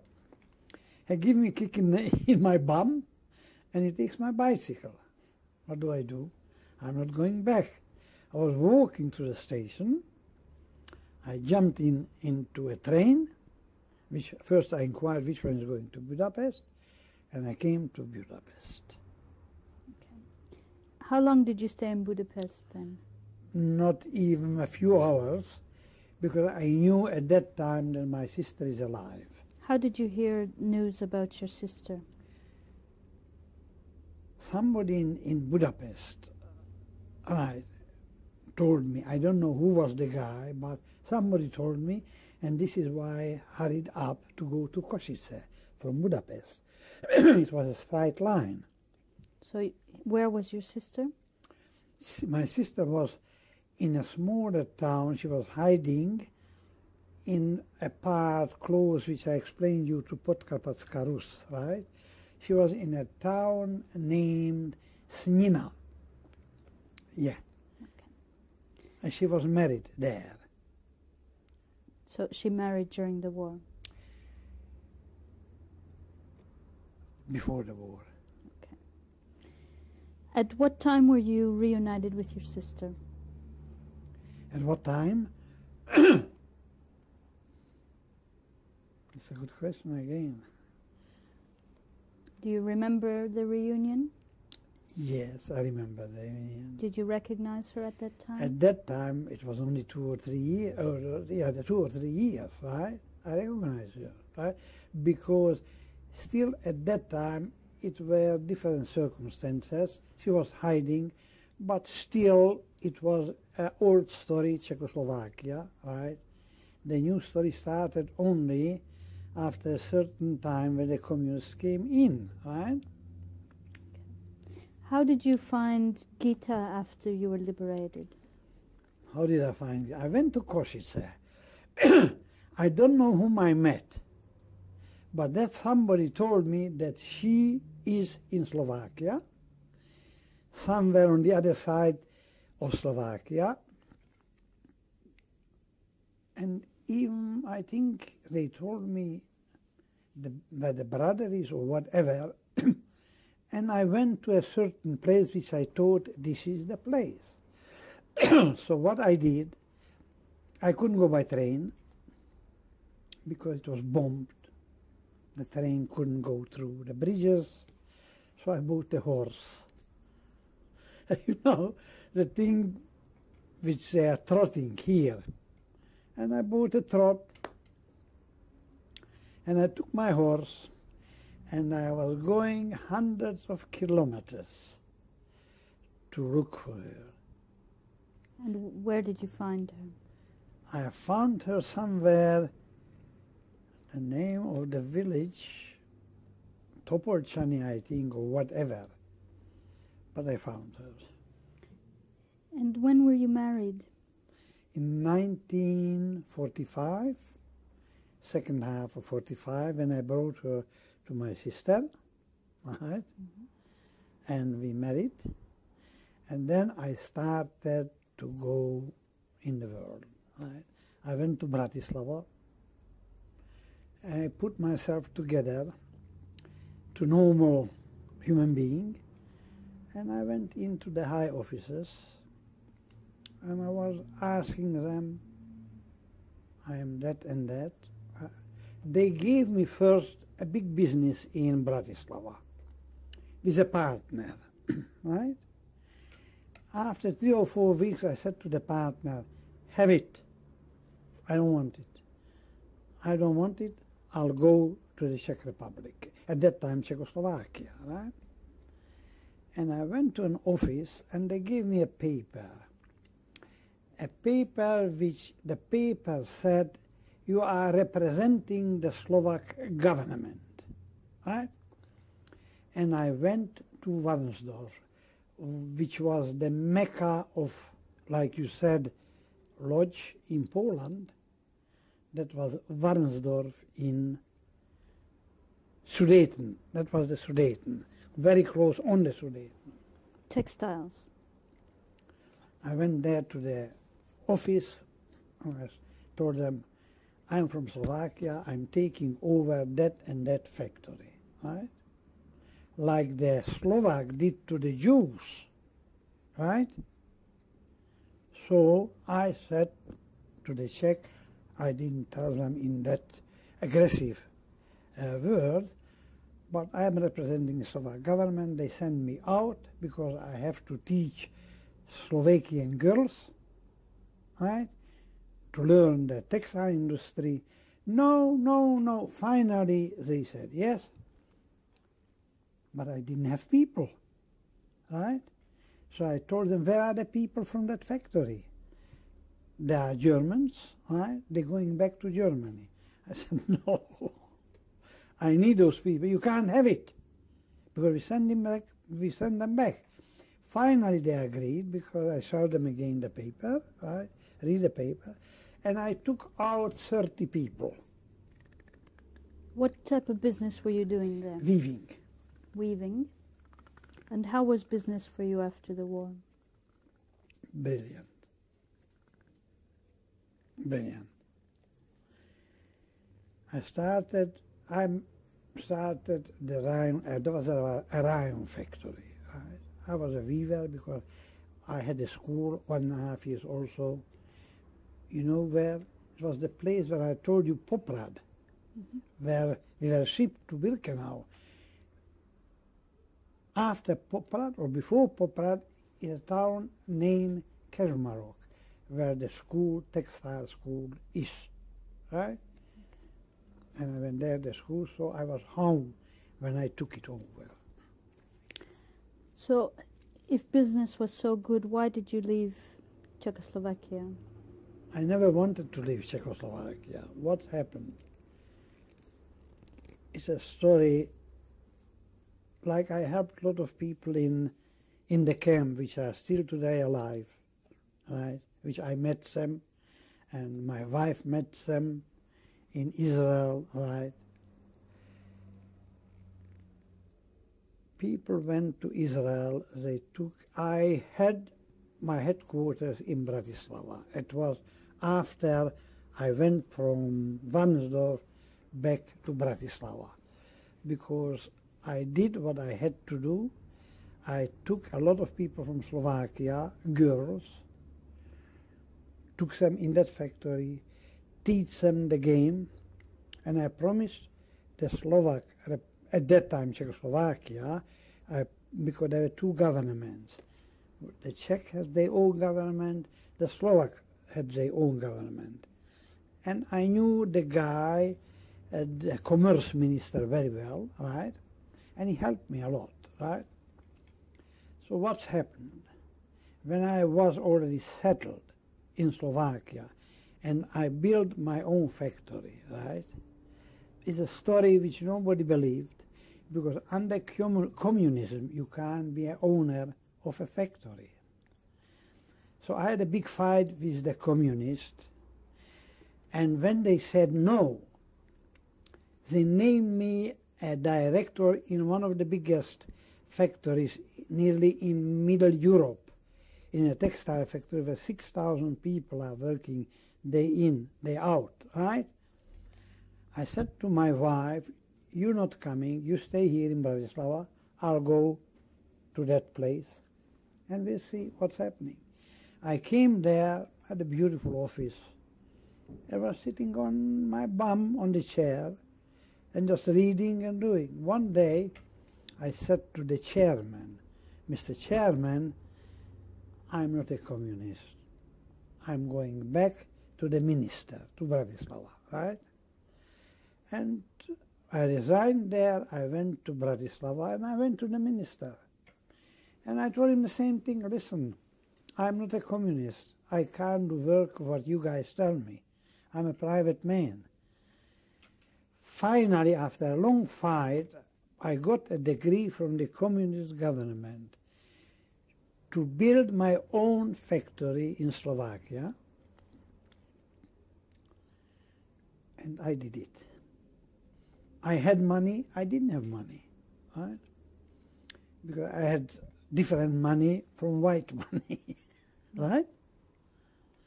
So somebody told me a name, I went to one of the biggest banks, and I told him, listen, I want to build a factory, I need 10 million crowns, not dollars, right, crowns.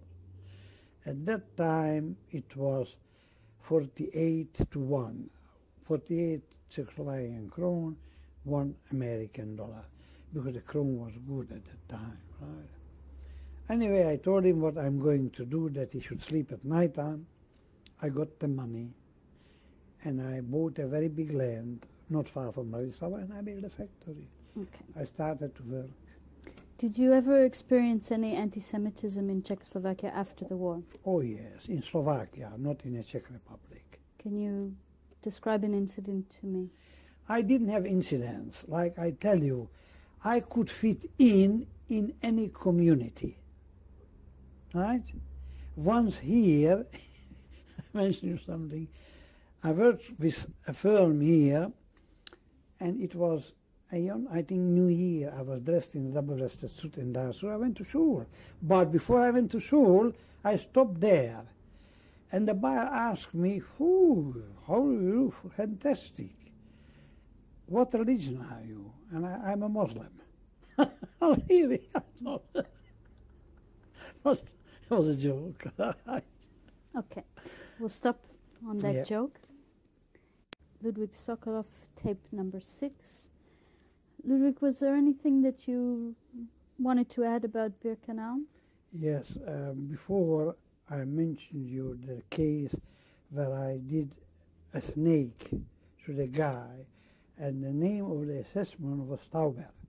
That was the only assessment which I was afraid of in that camp. He was the most dangerous guy assessed in the camp, right? And anything else about Birkenau? What did you do to pass the time? It was one Saturday or Sunday afternoon, right? And I was approached by an SS if I can put together a team. They want to play soccer, football. So I put together a team, and in one of the teams was a guy from the famous Vienna Koach. right? It was a redhead. I used to know his name too. And we played soccer against the SS. It was a friendly match. No beating, no killing. Just they wanted to entertain themselves. They wanted to play. So they approached me and I put together a team. Do you remember who won the game? We couldn't win the game. They should win because they always won, right? Okay. But also I can remember a good tennis player, a Jewish guy. Hi. His name was Danzig. He was from Bratislava. He was a good Jewish boy, a good tennis player, right? And where I did saved your life. Where did you meet him? In the camp, in Birkenau. How did you save his life? What I did with him, because the boys went out to commandos and they never knew if they will come alive back. So I kept him in through. I got him a job in a Bekleidungskammer, easier job where he did nothing, only looked at things, right? So that was the game where people didn't work heavily. They saved the energy. And that's how they went through all those things. Have you ever met up with any of the prisoners who you helped to save in Birkenau? Yes. When I was in Warnsdorf, one Saturday night, What year are we talking about? we're talking about year 47, I think, or 48, but I think it was 47. When I was in Warnsdorf, had the factory in Warnsdorf, I went during the week also, but with my wife, we went every Saturday to Prague, entertaining. Next to a station, they called it Wilsonové nádraží, the station, was a very famous nightclub, Est Bar, they called it. A real nightclub, you know, in Europe or in America, nightclubs, not like here, right? And we're going down the stairs, beautiful music. And we stopped, a lot of people standing because the bar was full, we couldn't get in. And I was standing with my wife and I look at the band. And my eyes caught the violinist. He was the leader of the band. And I said to my wife, I think I saved the life of that guy in Birkenau. And as I was talking to her and I looked at him, his eye and my eye connected. And he saw me. He put down the violin and ran like a crazy and jumped on me. His name was Sadler. And how did you help him? The same thing. He never went out from the camp. He stayed in the camp, and it was a good transport. And I heard about it, and I knew it going into the Czech Republic or Czechoslovakia, somewhere up there. He went on the transport. Okay. And he survived, and then where I met him in Prague. When did you arrive in Australia? 1949, September. You want to see the picture? Not yet. After you'll show the pictures. Right. When you left Czechoslovakia, what were you allowed to bring with you? I ran from Bratislava with nothing. Because like I said, I had people there. People approached me, Jewish people approached me in Slovakia because somebody was in trouble. And I had the money. And I paid that lot of money, right, to bail him out. It was a dobber. He dobbed me in. It's a long story. It's a long story. And I lost everything. After that, they put me in the biggest jail again. I was in the jail for a long time, 3 months. Okay. How do I get out of it?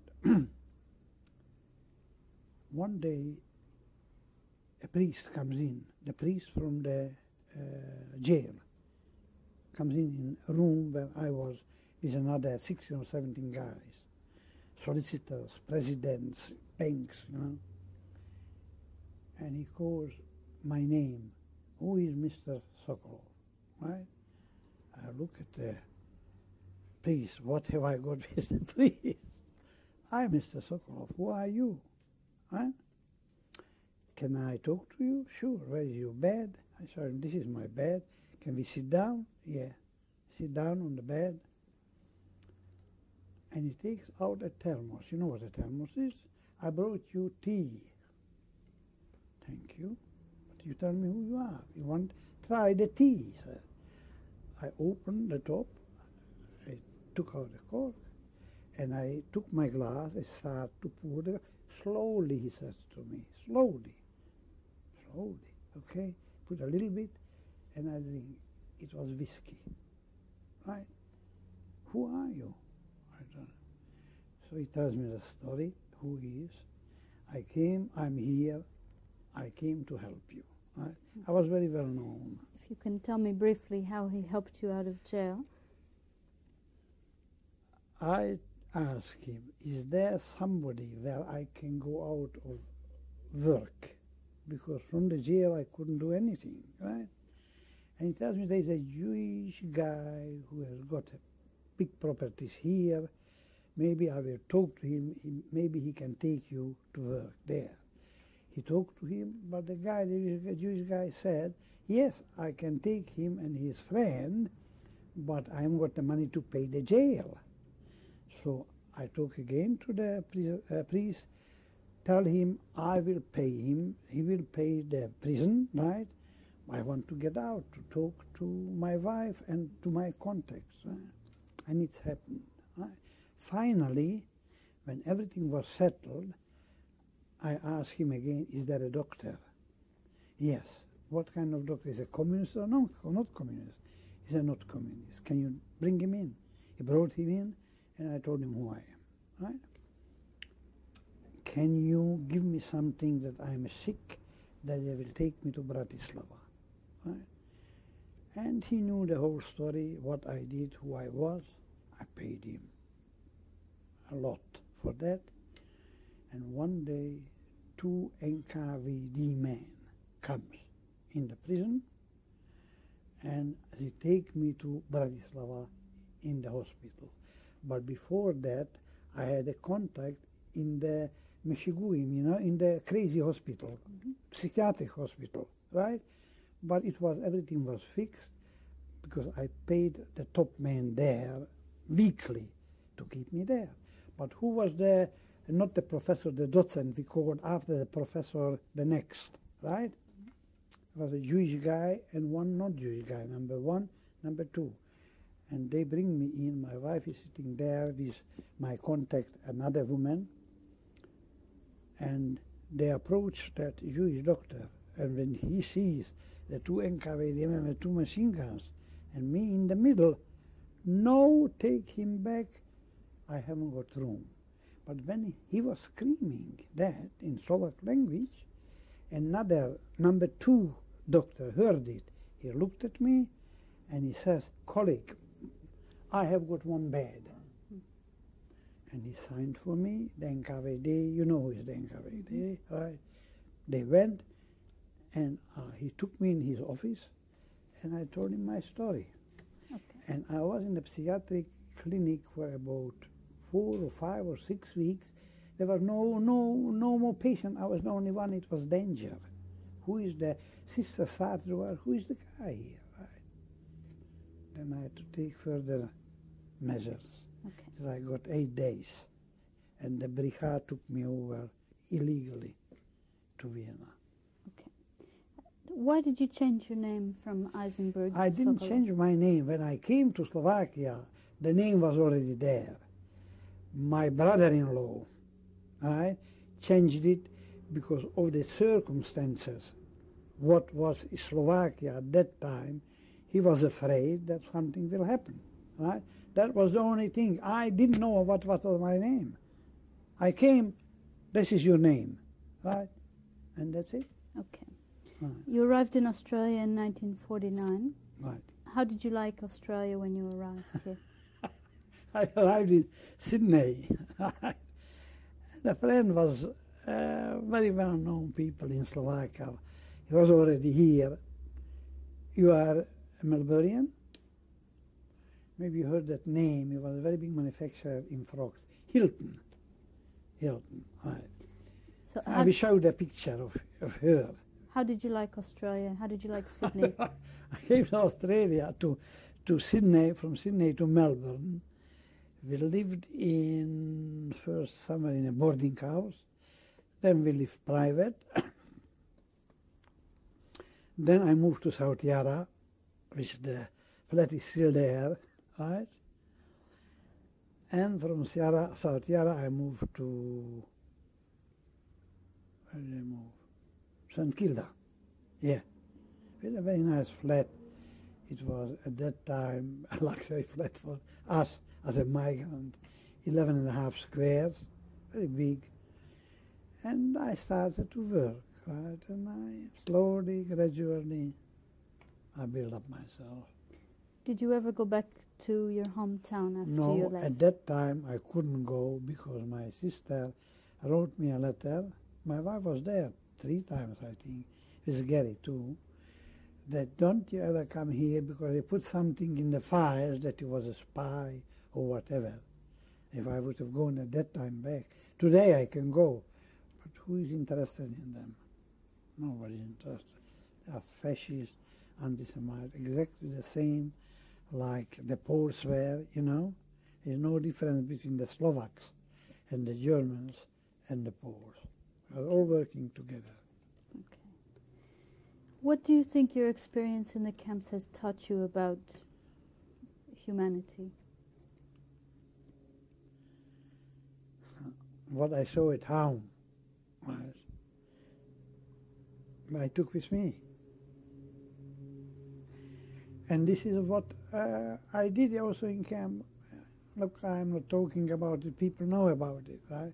I saved a lot of lives, not only Jews, but non-Jews too.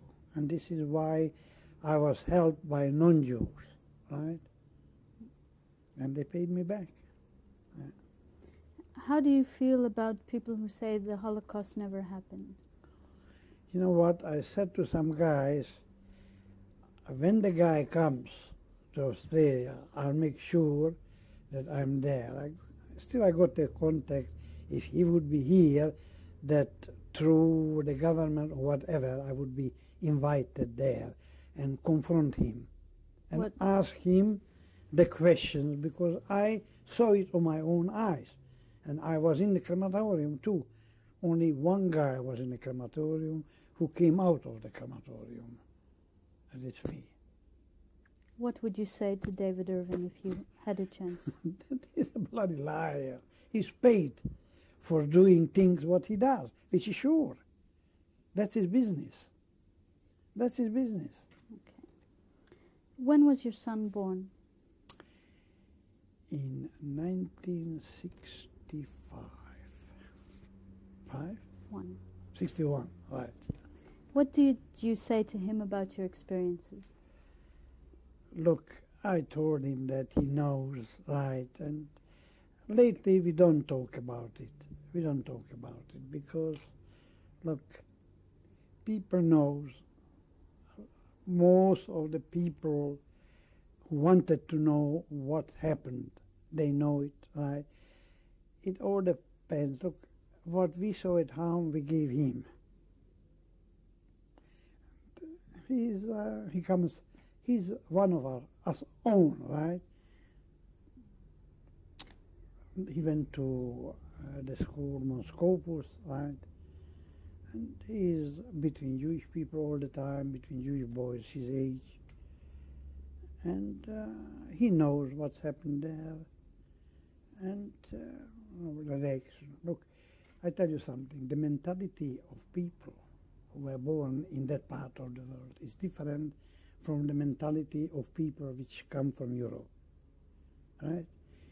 Europe, it's a complete different world. You have to work hard in Europe. In that part of the world, you don't work hard. You don't need to work hard. It was never something that you got something from the government, that the dole or whatever, the social security or whatever. There's no, so there were no word for it in that part. And there's no word for it even today there, right? So how we were at home, told or taught, right? It's an easier life here for those people, much, much easier life. You can't imagine what life was there even before the war, or I'm not talking during the war or after the war, right? It's a complete different world. It's a hello and good day. And that's true, right? How often do you think about Birkenau? Whenever we come together, we talk, and people ask, because they know different, like, look, it was not my idea to go to your people. It was not my idea to go to the Holocaust. They rang me because there are some people which they know what I can tell them, no person can tell them, because nobody was in Birkenau 3 years, complete from day one till the very last day when it was liquidated, right? Because people are alive maybe today, but after 3, 4, 5, 6 months, they were shipped out in different part of Germany for work. If they've been lucky, they are alive, right? If they've been unlucky, they died, right? And that's what's happened, right? And I was close to the top brass in the SS, right? Right? Because they didn't tell me what they're doing, but I was in touch with them on a daily basis, right? And what I'm here today, like, that I had my own room, it was all through my bosses, right? Because they helped me a little bit, I gave them something, but nobody knew about it in the camp. I didn't tell anybody, but they knew that I am the Jewish boys. When they were in trouble, they came to me, Lale, that's my nickname, right? Fix it. Can you fix it? Right? And because I was that stupid and helped people, my life was always on a rope, you know? But I did it. Okay. I know it hasn't been easy for you to talk to us today, and I'd like to thank you for taking the time. We'll stop the tape and then we'll show your photographs, okay? Okay. And who is this in the photo? I can't recognize it. It's probably me and some guy, some teacher or a professor from Lale. Okay. Definitely. What did they call you at this time? What's your name there? Lale Last name? Eisenberg, Okay. And what year was the photo taken? 1932. And where was it taken? In Lale at Batas. When you were working for Bata. Exactly. How do you have this picture today? It's probably, it was hidden by my sister and my late sister, who gave it to my wife when she was in Auschwitz, in Košice, when she was in Slovakia, right? So she gave it to her. Okay. Thank you. And who is this? That's my brother, late brother, His name? Max Eisenberg. And when was this picture taken? That picture was taken probably in 1936, 37, right. Did your brother survive the war?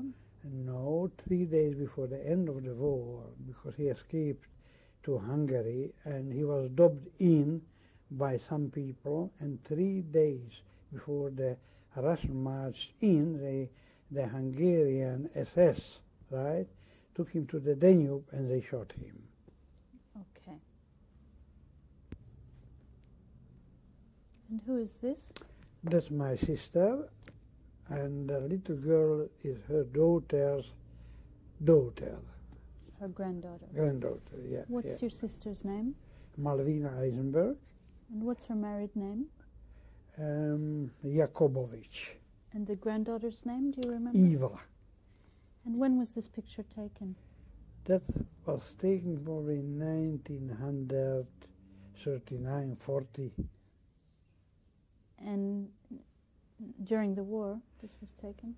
Not during the war, before the war. Okay. And where was it taken?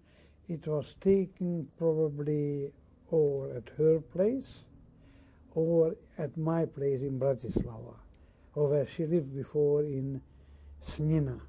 Is your sister still alive? No, she died 2 years ago. 1994? Yes, yeah. Okay. Yeah. Okay. And who's in this photo? In that photo is when we arrived the first day to Australia. It is Sydney, and this is Mrs. Hilton, and this is my wife on the other side. On the right-hand side? Right-hand side, yeah. And her name? Her name is Gita Sokolov. And her maiden name? Furman. Okay. And in the middle? And in the middle is me, is Lale Sokolov. Do you remember this picture being taken? I have no idea. I don't remember. But it is the picture when we came because of the lady here who were waiting for us in Sydney. Did you speak any English yet? A little bit, when I arrived. Yeah, yeah.